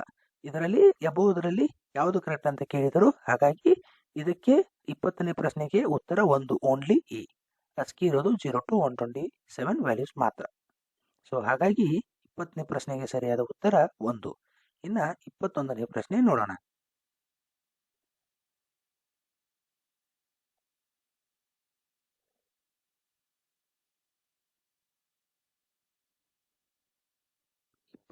ಪ್ರಶ್ನೆ ಅವ್ರು ಏನು ಕೇಳಿದ್ದಾರೆ, peer to peer network means ಅಂದರೆ ಪೀರ್ ಟು ಪೀರ್ ನೆಟ್ವರ್ಕ್ ಅಂದರೆ ಏನಂತ ಹೇಳಿ ಕೇಳಿದ್ದಾರೆ ಅವರು. ಪೀರ್ ಟು ಪೀರ್ ಇವೆಲ್ಲ ಲ್ಯಾನ್ ವ್ಯಾನ್ ಮ್ಯಾನಲ್ಲಿ ಬರ್ತವೆ. Local area network, wide area network ಮತ್ತು ಲ್ಯಾನ್ ವ್ಯಾನ್ ಮ್ಯಾನ್ ಮೆನಿಪೋಲಿಟಿಯನ್ ಏರಿಯಾ ನೆಟ್ವರ್ಕಲ್ಲಿ ಇವುಗಳು ಪೀರ್ ಟು ಪೀರ್ ನೆಟ್ವರ್ಕ್ ಈ ಥರ ಆಪ್ಷನ್ಸ್ಗಳು ಬರ್ತವೆ. ಇದು ಪೀರ್ ಟು ಪೀರ್ ನೆಟ್ವರ್ಕ್ ಅಂದರೆ ಏನಂತ ಹೇಳಿ ಅವರು ಕೇಳಿದ್ದಾರೆ. ಪೀರ್ ಟು ಪೀರ್ ನೆಟ್ವರ್ಕಲ್ಲಿ ಯಾವುದೇ ಸೆಂಟ್ರಲೈಸ್ ಸರ್ವರ್ ಇರಲ್ಲ, ಯಾವುದೇ ಸೆಂಟ್ರಲೈಸ್ ಸ್ಟೋರೇಜ್ ಇರಂಗಿಲ್ಲ. ಪೀರ್ ಟು ಪೀರ್ ನೆಟ್ವರ್ಕಲ್ಲಿ ಎಲ್ಲ ಸಿಸ್ಟಮ್ಗಳು ಒಂದಕ್ಕೊಂದು ಕನೆಕ್ಟ್ ಆಗಿರ್ತವೆ ಮತ್ತು ಅವುಗಳ ರಿಸೋರ್ಸ್ಗಳನ್ನು ಒಂದಕ್ಕೊಂದು ಈಕ್ವಲ್ ಆಗಿ ಯೂಸ್ ಮಾಡ್ಕೊಳ್ತವೆ. ಸೊ ಅದಕ್ಕೆ ಪೀರ್ ಟು ಪೀರ್ ನೆಟ್ವರ್ಕ್ ಅಂತ ಹೇಳಿ ಕರೀತಾರೆ. ಇಲ್ಲಿ ಅವ್ರು ಏನು ಮಾಡಿದ್ದಾರೆ, 4 ಸ್ಟೇಟ್ಮೆಂಟ್ಗಳನ್ನು ಕೊಟ್ಟಿದ್ದಾರೆ. ಇದರಲ್ಲಿ ಸರಿಯಾದದ್ದನ್ನು ನಾವು ಕಂಡುಹಿಡಿಯಿರಿ ಅಂತ ಹೇಳಿ ಕೊಟ್ಟಿದ್ದಾರೆ. ಮೊದಲನೇ ಸ್ಟೇಟ್ಮೆಂಟ್ ನೋಡಿ ಏನಿದೆ, individual computer share the processing and storage load with the central server. ಏನು ಕೇಳಿದ್ದಾರೆ ಅವರು, ಸ್ಟೋರೇಜ್ ಮತ್ತು ಏನು ಸೆಂಟ್ರಲೈಸ್ ಸರ್ವರಿಂದ ಸ್ಟೋರೇಜ್ ಎಲ್ಲ ಸಿಸ್ಟಮ್ಗಳಿಗೂ ಶೇರ್ ಆಗುತ್ತೆ ಅಂತ ಹೇಳಿ ಕೊಟ್ಟಿದ್ದಾರೆ, ಅಥವಾ ಲೋಡ್ ಆಗುತ್ತೆ ಅಂತ ಹೇಳಿ ಕೊಟ್ಟಿದ್ದಾರೆ. ಸೊ ನಾನು ಹೇಳಿದಾಗೆ ಪೀರ್ ಟು ಪೀರ್ ನೆಟ್ವರ್ಕಲ್ಲಿ ಯಾವುದೇ ಸೆಂಟ್ರಲೈಸ್ ಸರ್ವರ್ ಇರಲ್ಲ. ಹಾಗಾಗಿ ಮೊದಲನೆಯದು ರಾಂಗ್ ಆಗಿದೆ. ಇನ್ನು ಎರಡನೇದು, the database stored on the network server and allows user to work with the database. ಇದರಲ್ಲಿ ಹೇಳಿದ್ದಾರೆ ಸರ್ವರು ಡೇಟಾಬೇಸ್ ಶೇರ್ ಮಾಡುತ್ತೆ, ಅದರಿಂದ ಎಲ್ಲ ಕಂಪ್ಯೂಟರ್ಗಳು ಯೂಸರ್ಗಳು ವರ್ಕ್ ಆಗ್ತವೆ ಅಂತ ಹೇಳಿ ಕೊಟ್ಟಿದ್ದಾರೆ. ಸೊ ಇದು ನಾನು ಹೇಳಿದಾಗೆ ಡೇಟಾಬೇಸ್ ಕೂಡ ಸರ್ವರು ಯಾವುದು ಇದರಲ್ಲಿ ಶೇರ್ ಆಗೋದಿಲ್ಲ. ಹಾಗಾಗಿ ಎರಡನೆಯ ಆಪ್ಷನ್ ಕೂಡ ರಾಂಗ್. ಇನ್ನು ಮೂರನೇದು ಬಂದು, all nodes on a network have equal relationship. ಅಂದರೆ ಎಲ್ಲ ನೋಡ್ಗಳು, ಎಲ್ಲ ಕಂಪ್ಯೂಟರ್ಗಳು ಏನಿರುತ್ತೆ ಈಕ್ವಲ್ ರಿಲೇಷನ್ಶಿಪ್ಪಲ್ಲಿ ಇರ್ತವೆ to allow others and support the sharing of resources. ಏನು ಮಾಡ್ತದೆ, ಎಲ್ಲ ನೋಡ್ಗಳು ಈಕ್ವಲ್ ರಿಲೇಷನ್ಶಿಪ್ ಇರೋದ್ರಿಂದ ರಿಸೋರ್ಸ್ ಶೇರಿಂಗಲ್ಲಿ ಅವುಗಳಿಗೆ ಹೆಲ್ಪ್ ಆಗುತ್ತದೆ. ಹಾಗಾಗಿ ಇದರಲ್ಲಿ ಯಾವುದೇ ಸೆಂಟ್ರಲ್ ಡೇಟಾಬೇಸ್ ಇರಲ್ಲ, ಯಾವುದೇ ಸೆಂಟ್ರಲೈಸ್ ಸರ್ವರ್ ಇರಲ್ಲ, ಯಾವ ರಿಸೋರ್ಸ್ಗಳು ಸೆಂಟ್ರಲೈಸ್ ಸರ್ವರ್ ಮತ್ತು ಡೇಟಾಬೇಸ್ ಇರಲ್ಲ. ಸೊ ಹಾಗಾಗಿ ಮೂರನೇ ಸ್ಟೇಟ್ಮೆಂಟು ಸರಿಯಾದದ್ದು. All nodes on the network have equal relationship, ಎಲ್ಲ ಕಂಪ್ಯೂಟರ್ಗಳು ಈಕ್ವಲ್ ರಿಲೇಷನ್ಶಿಪ್ಪಲ್ಲಿ ಇರುತ್ತೆ. ಮತ್ತು all other and support the sharing of resources, ಇವುಗಳು ಏನು ಮಾಡುತ್ತೆ, ರಿಸೋರ್ಸ್ಗಳನ್ನು ಶೇರ್ ಮಾಡೋದರಲ್ಲಿ ಸಪೋರ್ಟ್ ಮಾಡುತ್ತೆ. ಯಾಕಂದರೆ ಇದರಲ್ಲಿ ಸೆಂಟ್ರಲೈಸ್ ಸರ್ವರ್ ಯಾವುದೂ ಇರಲ್ಲ. ಸೊ ಹಾಗಾಗಿ ಅವುಗಳ ರಿಸೋರ್ಸ್ಗಳನ್ನ ಅವುಗಳೇ ಶೇರ್ ಮಾಡ್ಕೊಳ್ತವೆ. ಅದಕ್ಕಾಗಿ ಇವುಗಳು ಈಕ್ವಲ್ ರಿಲೇಶನ್ಶಿಪ್ ಇರೋದ್ರಿಂದ ಇದು ಮೂರನೇ ಸ್ಟೇಟ್ಮೆಂಟು ಪೀರ್ ಟು ಪೀರ್ ನೆಟ್ವರ್ಕ್ಗೆ ಬೆಸ್ಟ್ ಎಕ್ಸಾಂಪಲ್ ಅಥವಾ ಬೆಸ್ಟ್ ಸ್ಟೇಟ್ಮೆಂಟ್ ಇದು. ಸೊ ಹಾಗಾಗಿ ಮೂರನೇ ಸ್ಟೇಟ್ಮೆಂಟು ಸರಿಯಾದದ್ದು. ಆಮೇಲೆ ನಾಲ್ಕನೇದು ಏನಿದೆ ಹೇಳಿ ನೋಡೋಣ. Configure to trap network traffic that is coming from going to an unauthorised source. ಇಲ್ಲಿ ಅನ್ಅಥರೈಸ್ಡ್ ಸೋರ್ಸ್ ಯಾವುದೂ ಬರಂಗಿಲ್ಲ, ಯಾಕಂದ್ರೆ ಎಲ್ಲಾ ನೆಟ್ವರ್ಕ್ಗಳು ಒಂದಕ್ಕೊಂದು ಕನೆಕ್ಷನ್ ಆಗಿರೋದ್ರಿಂದ ಬೇರೆ ಯಾವುದೇ ನೆಟ್ವರ್ಕ್ ಇದಕ್ಕೆ ಕನೆಕ್ಟ್ ಆಗೋದಿಲ್ಲ. ಹಾಗಾಗಿ ನಾಲ್ಕನೇ ಸ್ಟೇಟ್ಮೆಂಟ್ ಕೂಡ ಸರಿಯಾದದ್ದಲ್ಲ. 21ನೇ ಪ್ರಶ್ನೆಗೆ ಸರಿಯಾದದ್ದು ಮೂರನೇದು, ಯಾಕಂದ್ರೆ ಎಲ್ಲಾ ನೋಟ್ಸ್ಗಳು ಈಕ್ವಲ್ ರಿಲೇಶನ್ಶಿಪ್ ಅಲ್ಲಿ ಇರುತ್ತೆ ಮತ್ತು ಏನ್ ಮಾಡ್ತೇವೆ ಒಂದಕ್ಕೊಂದು ಸಪೋರ್ಟ್ ಮಾಡ್ತದೆ ಮತ್ತೆ ಈಕ್ವಲ್ ಆಗಿ ರಿಸೋರ್ಸ್ ಗಳನ್ನ ಶೇರ್ ಮಾಡ್ಕೊಳ್ತದೆ. ಹಾಗಾಗಿ 21ನೇ ಪ್ರಶ್ನೆಗೆ ಸರಿಯಾದ ಉತ್ತರ 3. ಇನ್ನ 22ನೇ ಪ್ರಶ್ನೆ ನೋಡೋಣ. ಇಲ್ಲಿ ಏನ್ ಕೊಟ್ಟಿದ್ದಾರೆ 22ನೇ ಪ್ರಶ್ನೆ, with reference to web browsers following statements are given. ಅಂದ್ರೆ ವೆಬ್ ಬ್ರೌಸರ್ ರಿಲೇಟೆಡ್ 2 ಸ್ಟೇಟ್ಮೆಂಟ್ ಗಳನ್ನ ಅವರು ಕೊಟ್ಟಿದ್ದಾರೆ. ಒಂದೇದು browser provides bookmarks. Browser provides bookmarks. Browser ಏನ್ ಮಾಡುತ್ತೆ ಬುಕ್ ಮಾರ್ಕ್ ಗಳನ್ನ ಪ್ರೊವೈಡ್ ಮಾಡುತ್ತೆ ಅಂತ ಹೇಳಿ ಕೊಟ್ಟಿದ್ದಾರೆ. ಎರಡನೇದು browser provides help option. Browser help option ಅನ್ನ ಕೊಡ್ತದೆ ಅಂತ ಹೇಳಿ ಕೊಟ್ಟಿದ್ದಾರೆ. ಅವರು ಇಲ್ಲಿ ಕೇಳಿದರೆ which of the above statement is are correct. ಇವುಗಳಲ್ಲಿ ಯಾವ ಸ್ಟೇಟ್ಮೆಂಟ್ ಸರಿಯಾದದ್ದು ಅಂತ ಹೇಳಿ ಅವರು ಕೇಳಿದ್ದಾರೆ. Choose the code for the correct answer from the options given below. ಕೆಳಗಡೆ ಕೊಟ್ಟಿರೋ ಆಪ್ಷನ್ಸ್ ಗಳಲ್ಲಿ ಸರಿಯಾದ ಕೋಡ್ ಅನ್ನ ಚೂಸ್ ಮಾಡಿ ಅಂತ ಹೇಳಿ ಅವರು ಕೊಟ್ಟಿದ್ದಾರೆ. ನೋಡಿ, ಮೊದಲನೇದು ಏನಿದೆ ಬ್ರೌಸರ್ ಪ್ರೊವೈಡ್ಸ್ ಬುಕ್ ಮಾರ್ಕ್ಸ್, ಇದು correct. Browser provides book marks ಇದು ಕರೆಕ್ಟ್. ಸಪೋಸ್ ನೀವೇನ್ ಮಾಡ್ತೀರಾ, ಯಾವುದೋ ಒಂದು ವೆಬ್ಸೈಟ್ ಓಪನ್ ಮಾಡ್ತೀರಾ, ಯಾವುದೋ ಕಾಂಪಿಟೇಟಿವ್ ಎಕ್ಸಾಮ್ ರಿಲೇಟೆಡ್ ಕ್ವಶನ್ಸ್ ಅಂತ ಹೇಳಿ, ಅದು ನೀವೇನ್ ಮಾಡಬೇಕು, ಪ್ರತಿ ಸಾರಿ ಅದು ನಿಮಗೆ ಹೆಲ್ಪ್ ಆಗ್ತಾ ಇದ್ರೆ ಅದನ್ನ ನೀವೇನ್ ಮಾಡ್ತೀರಾ, ಬುಕ್ ಮಾರ್ಕ್ ಮಾಡ್ಕೋತೀರಾ. ಬುಕ್ ಮಾರ್ಕ್ ಯಾವ ತರ ಮಾಡ್ಕೊಳ್ಳೋದಂದ್ರೆ ನೀವೇನ್ ಮಾಡಿ, ಯಾವ್ದಾದ್ರು ಒಂದು ವೆಬ್ಸೈಟ್ ಅನ್ನ ಯಾವ್ದಾದ್ರು ಒಂದು ಬ್ರೌಸರ್ ನ ಓಪನ್ ಮಾಡಿ. ಸಪೋಸ್ ನಾನು ಇಲ್ಲಿ ಏನ್ ಮಾಡಿದ್ದೀನಿ, ಮೈಕ್ರೋಸಾಫ್ಟ್ ಎಡ್ಜ್ ಬ್ರೌಸರ್ ನ ಓಪನ್ ಮಾಡಿದ್ದೀನಿ. ಈಗ ಸಪೋಸ್ ನೀವೇನೋ ಒಂದು ಇಲ್ಲಿ ನೋಡಿ, ನನಗೆ ಇಂಪಾರ್ಟೆಂಟ್ ಫೇವರೇಟ್ಸ್ ಇದು ಬುಕ್ ಮಾರ್ಕ್ ಇದೆ. ನೀವು ಯಾವ್ದಾದ್ರು ಒಂದು ವೆಬ್ಸೈಟ್ ಟೈಪ್ ಮಾಡ್ತೀರಾ, PDF ಟು ವರ್ಡ್ ಕನ್ವರ್ಟರ್, ಇದು ನಿಮಗೆ ಬೇಕು. ಇದನ್ನ ನೀವು ಬುಕ್ ಮಾರ್ಕ್ ಮಾಡ್ಕೋಬೇಕಂದ್ರೆ ಇಲ್ಲಿ ಸ್ಟಾರ್ ಇದೆಯಲ್ಲ, ಇದರ ಮೇಲೆ ಕ್ಲಿಕ್ ಮಾಡಿ ಆಡ್ ಟು ಫೇವರೇಟ್ಸ್ ಅಥವಾ ಬುಕ್ ಮಾರ್ಕ್ಸ್ ಅಂತ ಕೂಡ ಮಾಡಬಹುದು. ನೀವು ಇಲ್ಲಿ ಆಡ್ ಟು ಫೇವರೇಟ್ ಅಂದ್ರೂ ಏನಾಗುತ್ತೆ, ಬುಕ್ ಮಾರ್ಕ್ಗೆ ಆಡ್ ಆಗುತ್ತೆ. ಅಥವಾ ಇಲ್ಲಿ ನೋಡಿ, ಇಲ್ಲಿ ಆಡ್ ಮಾಡಿದ್ರೆ ಇಲ್ಲೂ ಕೂಡ ಬುಕ್ ಮಾರ್ಕ್ಗೆ ಆಡ್ ಆಗುತ್ತೆ. ಇದರಲ್ಲಿ ನೆಟ್ ಕನೆಕ್ಷನ್ ಇಲ್ಲ, ಹಾಗಾಗಿ ಇದು ಪ್ರಾಪರ್ ಆಗಿ ಗೊತ್ತಾಗ್ತಾ ಇಲ್ಲ. ನೀವು ಅಲ್ಲಿ ಸ್ಟಾರ್ ಸಿಂಬಲ್ ಮೇಲೆ ಕ್ರೋಮ್ ಅಲ್ಲಿ ನಿಮಗೆ ಸ್ಟಾರ್ ಸಿಂಬಲ್ ಕಾಣ್ತಾ ಇರುತ್ತೆ, ಅದರ ಮೇಲೆ ಕ್ಲಿಕ್ ಮಾಡಿದ್ರೆ ಆಡ್ ಟು ಬುಕ್ ಮಾರ್ಕ್ ಅಂತ ಬರುತ್ತೆ. ನೀವು ಪ್ರತಿ ಸಾರಿ ಹೋಗಿ ಬ್ರೌಸರ್ ಅಲ್ಲಿ PDF ಟು ವರ್ಡ್ ಅಂತ ಸರ್ಚ್ ಮಾಡೋದು ನೆಸೆಸಿಟಿ ಇಲ್ಲ. ಡೈರೆಕ್ಟ್ ಆಗಿ ಆ ಬುಕ್ ಮಾರ್ಕ್ ಮೇಲೆ ಕ್ಲಿಕ್ ಮಾಡಿದ್ರೆ ಡೈರೆಕ್ಟ್ ಆಗಿ ಪೇಜ್ ಓಪನ್ ಆಗ್ತದೆ. ಇದು ಸರಿಯಾದ ಸ್ಟೇಟ್ಮೆಂಟ್. ಇನ್ನ ಎರಡನೇದು ಬಂದು browser provides help option. Browser help option ಅಲ್ಲಿ ಆ ಹೆಲ್ಪ್ ಆಪ್ಷನ್ ಅನ್ನ ನಿಮಗೆ ಎಲ್ಲೂ ಕೂಡ ಅದು ಕೊಡೋದಿಲ್ಲ. ಹೆಲ್ಪ್ ಆಪ್ಷನ್ ಬಂದ್ಬಿಟ್ಟು ಸೆಟ್ಟಿಂಗ್ಸ್ ಅಲ್ಲಿ ಇರುತ್ತೆ. ಓಕೆ, ಅದು ನಿಮಗೆ ಅದು ಕೊಟ್ಟಿರಲ್ಲ. ಅದು ಹೆಲ್ಪ್ ಆಪ್ಷನ್ ನೀವು ಬ್ರೌಸರ್ ನ ಅಪ್ಡೇಟ್ ಮಾಡಬೇಕಾದ್ರೆ ಅಂದ್ರೆ ಹೈಯರ್ ವರ್ಷನ್ ಗೆ ಅಪ್ಡೇಟ್ ಮಾಡಬೇಕಾದ್ರೆ ಅದು ಹೆಲ್ಪ್ ಆಪ್ಷನ್ ಯೂಸ್ ಆಗುತ್ತೆ. ಅದು ನಿಮಗೆ ನಾರ್ಮಲ್ ಆಗಿ ಇರಲ್ಲ. ಹಾಗಾಗಿ ಬ್ರೌಸರ್ ಹೆಲ್ಪ್ ಆಪ್ಷನ್ ಅನ್ನ ಕೊಡುತ್ತೆ ಅಂತ ಹೇಳಿ ಅವ್ರು ಕೊಟ್ಟಿದ್ದಾರೆ. ಸೊ ಹಾಗಾಗಿ ಇದು ಕೂಡ ಸರಿಯಾದ statement. Browser provides help option. ನೀವು ಸೆಟ್ಟಿಂಗ್ಸ್ ಅಲ್ಲಿ ಹೋದ್ರೆ ಹೆಲ್ಪ್ ಅಂತ ಇರುತ್ತೆ, ಅದು ಒಂದು ಆಪ್ಷನ್. ಸೊ ಹಾಗಾಗಿ 22ನೇ ಪ್ರಶ್ನೆಗೆ ಸರಿಯಾದ ಉತ್ತರ 3, both A and B. Browser ಅಲ್ಲಿ ಏನಿರುತ್ತೆ, ಹೆಲ್ಪ್ ಆಪ್ಷನ್ ಕೂಡ ಇರುತ್ತೆ, ಆಮೇಲೆ ಬುಕ್ ಮಾರ್ಕ್ಸ್ ಕೂಡ ಇರುತ್ತೆ. ಸೊ ಹಾಗಾಗಿ 22ನೇ ಪ್ರಶ್ನೆಗೆ ಸರಿಯಾದ ಉತ್ತರ 3, ಬೋತ್ A and B. ಇನ್ನ 23ನೇ ಪ್ರಶ್ನೆ ನೋಡೋಣ.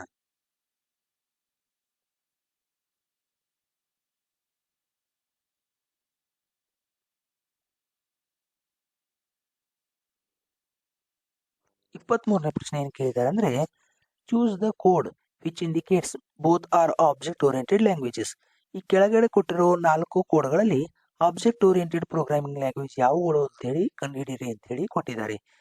ಒಂದೇದು C and C++. ಸಿ ಇದು ಆಬ್ಜೆಕ್ಟ್ ಓರಿಯೆಂಟೆಡ್ ಲ್ಯಾಂಗ್ವೇಜ್ ಅಲ್ಲ. ಸೊ ಹಾಗಾಗಿ C++ ಬಂದ್ಬಿಟ್ಟು ಇದು ಆಬ್ಜೆಕ್ಟ್ ಓರಿಯೆಂಟೆಡ್ ಲ್ಯಾಂಗ್ವೇಜ್, ಅಂದ್ರೆ ಆಬ್ಜೆಕ್ಟ್ ಓರಿಯೆಂಟೆಡ್ ಪ್ರೋಗ್ರಾಮಿಂಗ್ ಲ್ಯಾಂಗ್ವೇಜ್. ಹಾಗಾಗಿ ಮೊದಲನೇದು ತಪ್ಪಾದ ಆಪ್ಷನ್. ಎರಡನೇದು C and ಜಾವಾ. ನಾನು ಆವಾಗಲೇ ಹೇಳಿದಾಗೆ C object oriented programming language ಅಲ್ಲ. ಹಾಗಾಗಿ ಎರಡನೇದು C and ಜಾವಾ ಅಂತ ಕೇಳಿದ್ದಾರೆ. C ಅಲ್ಲ, ಜಾವಾ ಕೂಡ ಆಬ್ಜೆಕ್ಟ್ ಓರಿಯೆಂಟೆಡ್ ಪ್ರೋಗ್ರಾಮಿಂಗ್ ಲ್ಯಾಂಗ್ವೇಜ್. ಎರಡನೇ ಆಪ್ಷನ್ ಕೂಡ ತಪ್ಪು. ಮೂರನೇದು C++ and ಜಾವಾ ಸರಿಯಾದ ಉತ್ತರ. C++ ಮತ್ತೆ ಜಾವಾ ಇವು ಎರಡೂ ಕೂಡ ಆಬ್ಜೆಕ್ಟ್ ಓರಿಯೆಂಟೆಡ್ ಪ್ರೋಗ್ರಾಮಿಂಗ್ ಲ್ಯಾಂಗ್ವೇಜ್. ಹಾಗಾಗಿ ಇದಕ್ಕೆ ಸರಿಯಾದ ಉತ್ತರ 3. ಇನ್ನು 4ನೇದು ಏನು ಕೊಟ್ಟಿದ್ದಾರೆ, ಸಿ ಆ್ಯಂಡ್ ಫೋರ್ಟ್ರಾನ್ ಅಂತ ಕೊಟ್ಟಿದ್ದಾರೆ. ಸಿ ಕೂಡ ಇದು ಆಬ್ಜೆಕ್ಟ್ ಓರಿಯೆಂಟೆಡ್ ಲ್ಯಾಂಗ್ವೇಜ್ ಅಲ್ಲ, ಹಾಗಾಗಿ 4ನೇ ಆಪ್ಷನ್ ಕೂಡ ರಾಂಗ್. ಈ 23ನೇ ಪ್ರಶ್ನೆಗೆ ಸರಿಯಾದ ಉತ್ತರ C++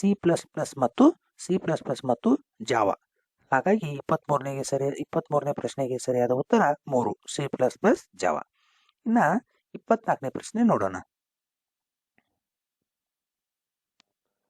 24ನೇ ಪ್ರಶ್ನೆಗೆ ಏನು ಕೇಳ್ತಾರೆ ಅವರು, EEPROM ಮೀನ್ಸ್ ಅಂದರೆ EEPROM ಅಂದರೆ ಏನಂತ ಹೇಳಿ ಅವರು ಕೇಳಿದ್ದಾರೆ. EEPROM ಅಂದರೆ electrically erasable programming read only memory ಅಂತೇಳಿ. ಇದರ ಎಕ್ಸ್ಪಾನ್ಷನ್ ಬಂದು electrically erasable programmable read only memory ಅಂತೇಳಿ ಇದನ್ನು ಕರೀತಾರೆ. ಇದರ ಎಲ್ಲಿದೆ ನೋಡಿ, ಮೊದಲನೇ ಆಪ್ಷನ್ ಅಲ್ಲೇ ಇದೆ ನೋಡಿ, easily erasable programmable read only memory ಅಂತ ಕೊಟ್ಟಿದ್ದಾರೆ. ಸೊ ಇದು ಅಲ್ಲ. ಎರಡನೇದು ಎರೇಜಿಬಲ್ ಎಂಬೆಡೆಡ್ ಪ್ರೋಗ್ರಾಮೇಬಲ್ ಅಂತ ಕೊಟ್ಟಿದ್ದಾರೆ, ಇದು ಕೂಡ ಅಲ್ಲ. ಮೂರನೇದು ಎವರ್ ಎರೇಜಬಲ್ ಅಂತ ಕೊಟ್ಟಿದ್ದಾರೆ, ಇದು ಅಲ್ಲ. 4ನೇದು ನೋಡಿ, electrically ಎರೇಜಬಲ್ programmable read only memory. So ಹಾಗಾಗಿ 24ನೇ ಪ್ರಶ್ನೆಗೆ ಸರಿಯಾದ ಉತ್ತರ 4, electrically ಎರೇಜಬಲ್ programmable read only memory. ಇನ್ನು 25ನೇದು ಪ್ರಶ್ನೆ ನೋಡೋಣ. 25ನೇ ಪ್ರಶ್ನೆ ಏನು ಕೊಟ್ಟಿದ್ದಾರೆ, 1 GB ಮೀನ್ಸ್ ಅಂದರೆ 1 GB ಅಂದರೆ ಎಷ್ಟು ಅಂತ ಹೇಳಿ ಅವರು ಕೇಳಿದ್ದಾರೆ. 1 GB ಅಂದರೆ 1024 MB ಆದಾಗ 1 GB ಆಗುತ್ತೆ. 1 MB ಅಂದರೆ ಎಷ್ಟಂದರೆ 1024. ಇಲ್ಲಿ ನೋಡಿ, ನಾನು ತೋರಿಸ್ತೀನಿ ನಿಮಗೆ.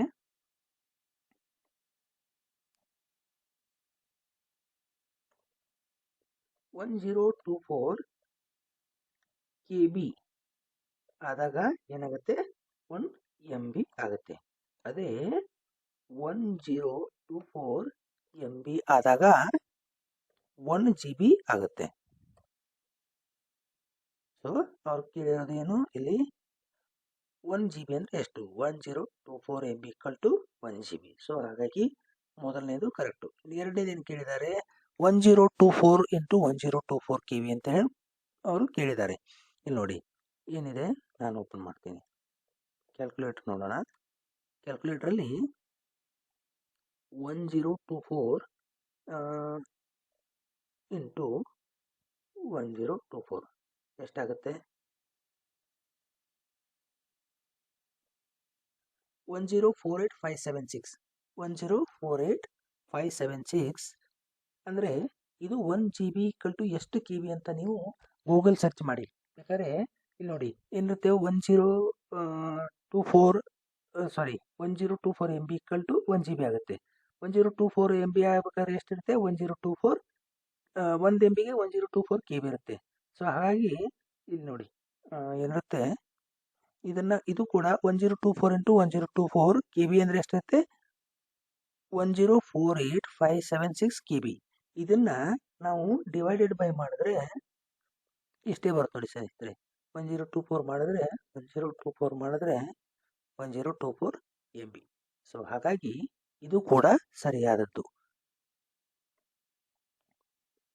1 GB ಅಂದರೆ 1024 MB ಅಥವಾ 1024 × 1024 KB. ಯಾವುದು ಎರಡೂ ಕೂಡ ಸರಿಯಾದ ಉತ್ತರ. ಒಂದು ನಿಮಿಷ, ಇಲ್ಲಿ ಬಂತು ನೋಡಿ. ಇದರಲ್ಲಿ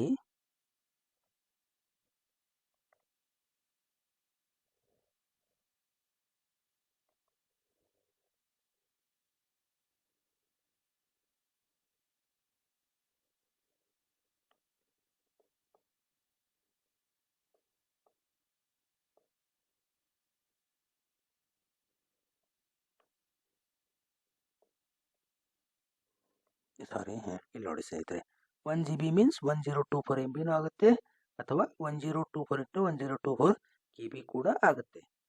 ಇದ್ರಲ್ಲಿ ನೋಡಿ, ಆದರೆ ಇದಲ್ಲ. ಮೂರನೇ ಆಪ್ಷನ್ ನೋಡಿ, 1024 × 1024 × 1024 ಅಂದರೆ ಏನಾಗುತ್ತೆ ಗೊತ್ತಾ, ಇದು ಬಂದುಬಿಟ್ಟು 1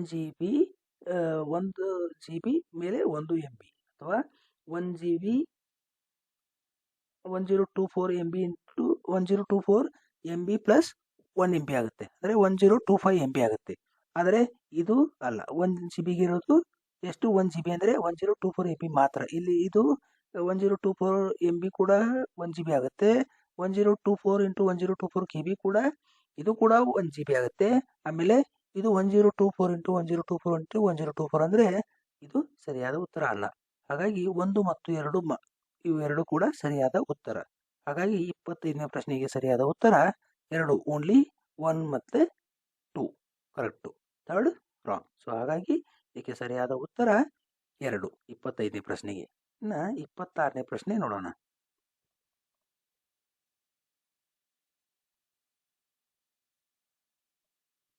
26ನೇ ಪ್ರಶ್ನೆ ಏನು ಕೇಳಿದ್ದಾರೆ ಅಂದರೆ, ಇನ್ email communication CC stands for, ಅಂದರೆ ಇಮೇಲ್ ಕಮ್ಯುನಿಕೇಶನ್ ಅಲ್ಲಿ CC ಅಂದರೆ ಏನು ಅಂತ ಹೇಳಿ ಕೇಳಿದ್ದಾರೆ ಅವರು. ಇಮೇಲ್ ನಾನು ಆವಾಗಲೇ ಮೇಲ್ಗಡೆ ಒಂದು ಕ್ವಶನ್ ಡಿಸ್ಕಸ್ ಮಾಡಿದ್ದೀವಿ, BCC ಅಂತೇಳಿ, ಬ್ಲೈಂಡ್ ಕಾರ್ಬನ್ ಕಾಪಿ ಅಂತೇಳಿ. ಸೊ ಅದೇ ಥರ CC ಅಂದರೆ ಕಾರ್ಬನ್ ಕಾಪಿ. ನಾವು 2 ಮತ್ತು ಸೇಮ್ ಕಾಪಿನ ಇಬ್ಬರು ಅಥವಾ 3 ಜನ ಕಳಿಸ್ಬೇಕಾದ್ರೆ ಒಬ್ಬರ ಅಡ್ರೆಸ್ಸನ್ನು 2 ಅಲ್ಲಿ ಹಾಕ್ತೀವಿ, ಇನ್ನೊಬ್ಬರು CC ಹಾಕ್ತೀವಿ. CCಯಲ್ಲಿ ಇರೋರು ಅಷ್ಟು ಇಂಪಾರ್ಟೆಂಟ್ ಅಲ್ಲ ಅಂಥೇಳಿ, ಅಂದರೆ 2 ಇರ್ತದೆ ಅವರು ಇಂಪಾರ್ಟೆಂಟು. CC ಅಂದರೆ ಇವ್ರಿಗೂ ಒಂದಿರಲಿ, ಇವ್ರಿಗೂ ಒಂದು ಕಾರ್ಬನ್ ಕಾಪಿ ಇರಲಿ. ನಾವು ಯಾವುದಾದ್ರು ಒಂದು ವೆಂಡರ್ಗೆ ಯಾವುದಾದ್ರೂ ಒಂದು ಆರ್ಡರ್ ಅಥವಾ ಪರ್ಚೇಸ್ ಆರ್ಡರ್ ಕಳಿಸ್ತಾ ಇದ್ರೆ 2 ಅಲ್ಲಿ ವೆಂಡರ್ ಅಡ್ರೆಸ್ ಹಾಕಿರ್ತೀವಿ, CCಯಲ್ಲಿ ನಮ್ಮ ಪರ್ಚೇಸ್ ಮ್ಯಾನೇಜರು ಅಥವಾ ಬೇರೆ ಯಾರಾದರೂ ಅಡ್ರೆಸ್ಸನ್ನು ಹಾಕಿ ಅದರಲ್ಲಿ ಕಾಪಿನ ನಾವು ಕಳಿಸಿರ್ತೀವಿ. ಅದಕ್ಕೆ ಏನು ಮಾಡ್ತೀವಿ, ಕಾರ್ಬನ್ ಕಾಪಿ ಅಂಥೇಳಿ ನಾವು ಕರಿತೀವಿ.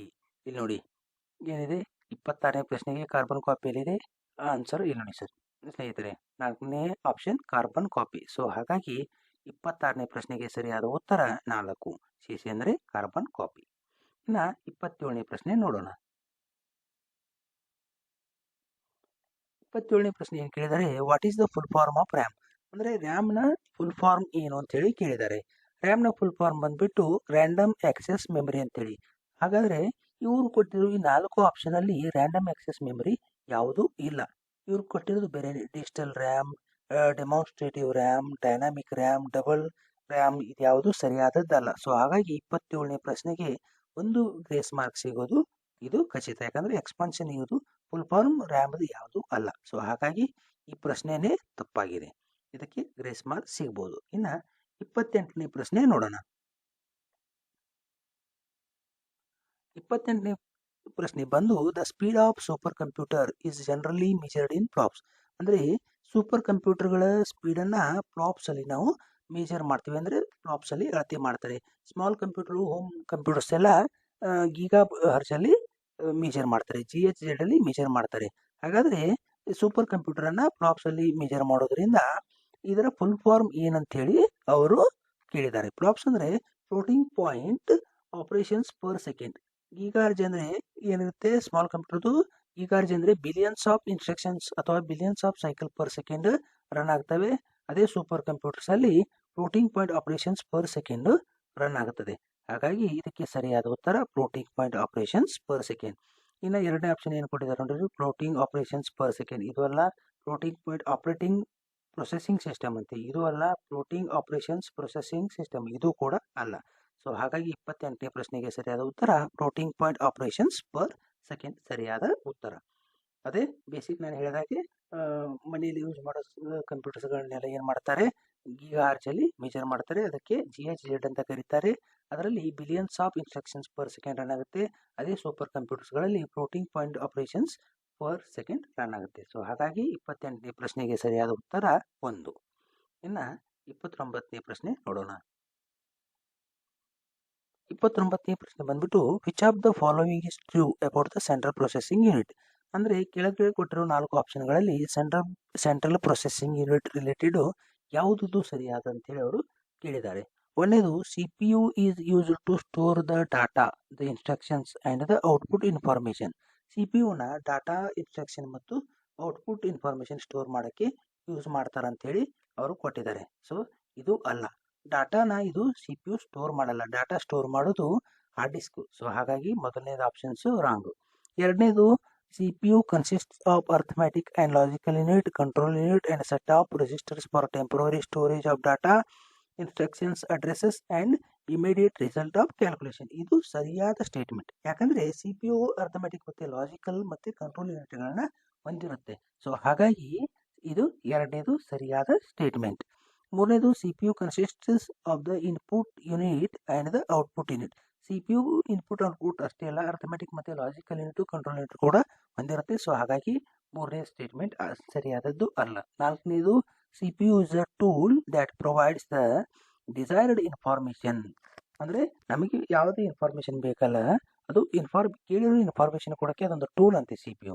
ಸೊ ಅಲ್ಲ, ಇದು ಸರಿಯಾದ ಸ್ಟೇಟ್ಮೆಂಟ್ ಅಲ್ಲ. ಹಾಗಾಗಿ 29ನೇ ಪ್ರಶ್ನೆಗೆ ಸರಿಯಾದ ಸ್ಟೇಟ್ಮೆಂಟ್ ಬಂದು ಎರಡನೇದು ಸರಿಯಾದ ಉತ್ತರ. ಇದು ಅರ್ಥಮೆಟಿಕ್ ಮತ್ತು ಲಾಜಿಕಲ್ ಯೂನಿಟ್ ಕಂಟ್ರೋಲ್ ಯೂನಿಟ್ಗಳನ್ನ ಹೊಂದಿರುತ್ತದೆ. ಇದು ಟೆಂಪರರಿ ರೆಸಿಸ್ಟರ್ಗಳನ್ನ ಹೊಂದಿರುತ್ತೆ ಟೆಂಪರರಿ ಸ್ಟೋರೇಜ್ ಡಿವೈಸ್ಗೆ, ಮತ್ತು ಇಮಿಡಿಯೇಟ್ ರಿಸಲ್ಟ್ಗಳನ್ನ ಕ್ಯಾಲ್ಕುಲೇಷನ್ ಮಾಡಿ ಕೊಡ್ತದೆ. ಸೊ ಹಾಗಾಗಿ ಎರಡನೇ ಇದು ಸರಿಯಾದ ಉತ್ತರ 29ನೇ ಪ್ರಶ್ನೆಗೆ. ಇನ್ನು 30ನೇ ಪ್ರಶ್ನೆ ನೋಡೋಣ. 30ನೇ ಪ್ರಶ್ನೆ ಬಂದು software which controls coordinates and in an interface between the user and the hardware.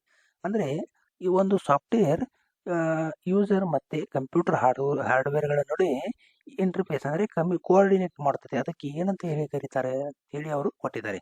ಅಂದರೆ ಕಂಪ್ಯೂಟರ್ ಹಾರ್ಡ್ವೇರ್ ಅಂದರೆ ಕೀಬೋರ್ಡು, ಮೌಸು, ಮಾನಿಟರು ಇವುಗಳ ನಡುವೆ ಮತ್ತು ಯೂಸರ್ ಅಂದರೆ ನಮ್ಮ ನಡುವೆ ಒಂದು ಕೋಆರ್ಡಿನೇಟರ್ ಇರುತ್ತದೆ, ಅಂದರೆ ಇಂಟರ್ಮೀಡಿಯೇಟ್ ಇರುತ್ತದೆ. ಅದಕ್ಕೆ ಏನಂತ ಕರೀತಾರೆ ಅಂತೇಳಿ ಅವರು ಕೊಟ್ಟಿದ್ದಾರೆ. ಅವರು ಕೇಳಿದ್ದಾರೆ. ಅದಕ್ಕೆ ಅವರು 4 ಆಪ್ಷನ್ ಕೊಟ್ಟಿದ್ದಾರೆ. ಒಂದೇದು ನೋಡಿ, ಅದಕ್ಕೆ ಡ್ರೈವರ್ಸ್ ಅಂತೇಳಿ ಕರೀತಾರೆ ಅಂತ ಅವರು ಕೊಟ್ಟಿದ್ದಾರೆ. ಡ್ರೈವರ್ಸ್ ಏನು ಮಾಡ್ತದೆ, ಯಾವುದೇ ಆದರೂ ಒಂದು ಎಕ್ಸ್ಟರ್ನಲ್ ಡಿವೈಸನ್ನು ಅಥವಾ ಹಾರ್ಡ್ವೇರನ್ನು ಕನೆಕ್ಟ್ ಮಾಡಿದ್ರೆ ಅದು ಪ್ರಾಪರಾಗಿ ಕನೆಕ್ಟ್ ಆಗೋಕ್ಕೆ ಡ್ರೈವರ್ಸ್ ಬೇಕು. ಸೊ ಅದಕ್ಕೆ ಒಂದು ಸಾಫ್ಟ್ವೇರ್ ಬೇಕು, ಅದನ್ನು ಇನ್ಸ್ಟಾಲ್ ಮಾಡೋಕ್ಕೆ ನಾವೇಂತೀವಿ ಡ್ರೈವರ್ಸ್ ಅಂತೇಳಿ ಕರಿತೀವಿ. ಸೊ ಹಾಗಾಗಿ ಇದು ಕೂಡ ಅಲ್ಲ, ಇದು ಏನು ಕಮ್ಯುನಿಕೇಟರ್ ಅಲ್ಲ. ಇನ್ನು ಎರಡನೇದು ಬಂದುಬಿಟ್ಟು ಕಂಪೈಲರ್ ಏನು ಮಾಡುತ್ತೆ, ಹೈ ಲೆವೆಲ್ ಲ್ಯಾಂಗ್ವೇಜನ್ನು ಲೋ ಲೆವೆಲ್ ಲ್ಯಾಂಗ್ವೇಜಾಗಿ ಕನ್ವರ್ಟ್ ಮಾಡುತ್ತೆ. ಸೊ ಇದು ಕೂಡ ಅಲ್ಲ. ಮೂರನೇದು ಬಂದುಬಿಟ್ಟು ಆಪ್ರೇಟಿಂಗ್ ಸಿಸ್ಟಮ್ ಏನು ಮಾಡುತ್ತೆ, ಕಂಪ್ಯೂಟರ್ ಕನೆಕ್ಟೆಡ್ ಹಾರ್ಡ್ವೇರ್ ಡಿವೈಸಸ್ಸನ್ನು ಮತ್ತು ಯೂಸರನ್ನು ಕಮ್ಯುನಿಕೇಷನ್ ಮಾಡಿಸೋದು ಇದೆ ಆಪ್ರೇಟಿಂಗ್ ಸಿಸ್ಟಮ್. ಇದೇನು ಮಾಡುತ್ತೆ, ಕೋಆರ್ಡಿನೇಟ್ ಮಾಡುತ್ತೆ in between computer hardware and user. ನೀವು ಒಂದು ಸಪೋಸ್ ಕೀ ಅಥವಾ ಕೀಬೋರ್ಡಲ್ಲಿ ಕೀ ಪ್ರೆಸ್ ಮಾಡಿದ್ರೆ ಅದು ವರ್ಡಲ್ಲಿ ಟೈಪ್ ಆಗುತ್ತೆ. ಇವೆಲ್ಲ ಆಪ್ರೇಷನ್ಸ್ಗಳನ್ನು ರನ್ ಮಾಡೋದು ಆಪ್ರೇಟಿಂಗ್ ಸಿಸ್ಟಮ್ ಮಾತ್ರ. ಸೊ ಹಾಗಾಗಿ 30ನೇ ಪ್ರಶ್ನೆಗೆ ಸರಿಯಾದ ಉತ್ತರ 3 ಆಪ್ರೇಟಿಂಗ್ ಸಿಸ್ಟಮ್. ಇನ್ನು 4ನೇದು ಬಂದ್ಬಿಟ್ಟು ಇಂಟರ್ಪ್ರಿಟರ್ ಕೂಡ ಇದು ಸರಿಯಾದ ಆಪ್ಷನ್ ಅಲ್ಲ. ಸೊ ಹಾಗಾಗಿ 30ನೇ ಪ್ರಶ್ನೆಗೆ ಸರಿಯಾದ ಉತ್ತರ 3 ಆಪ್ರೇಟಿಂಗ್ ಸಿಸ್ಟಮ್. ಈ ಪ್ರಶ್ನೆ ಪತ್ರಿಕೆಯಲ್ಲಿ ಅವರು ಟೋಟಲ್ 30 ಕಂಪ್ಯೂಟರ್ ರಿಲೇಟೆಡ್ ಪ್ರಶ್ನೆಗಳನ್ನು ಕೇಳಿದ್ದಾರೆ.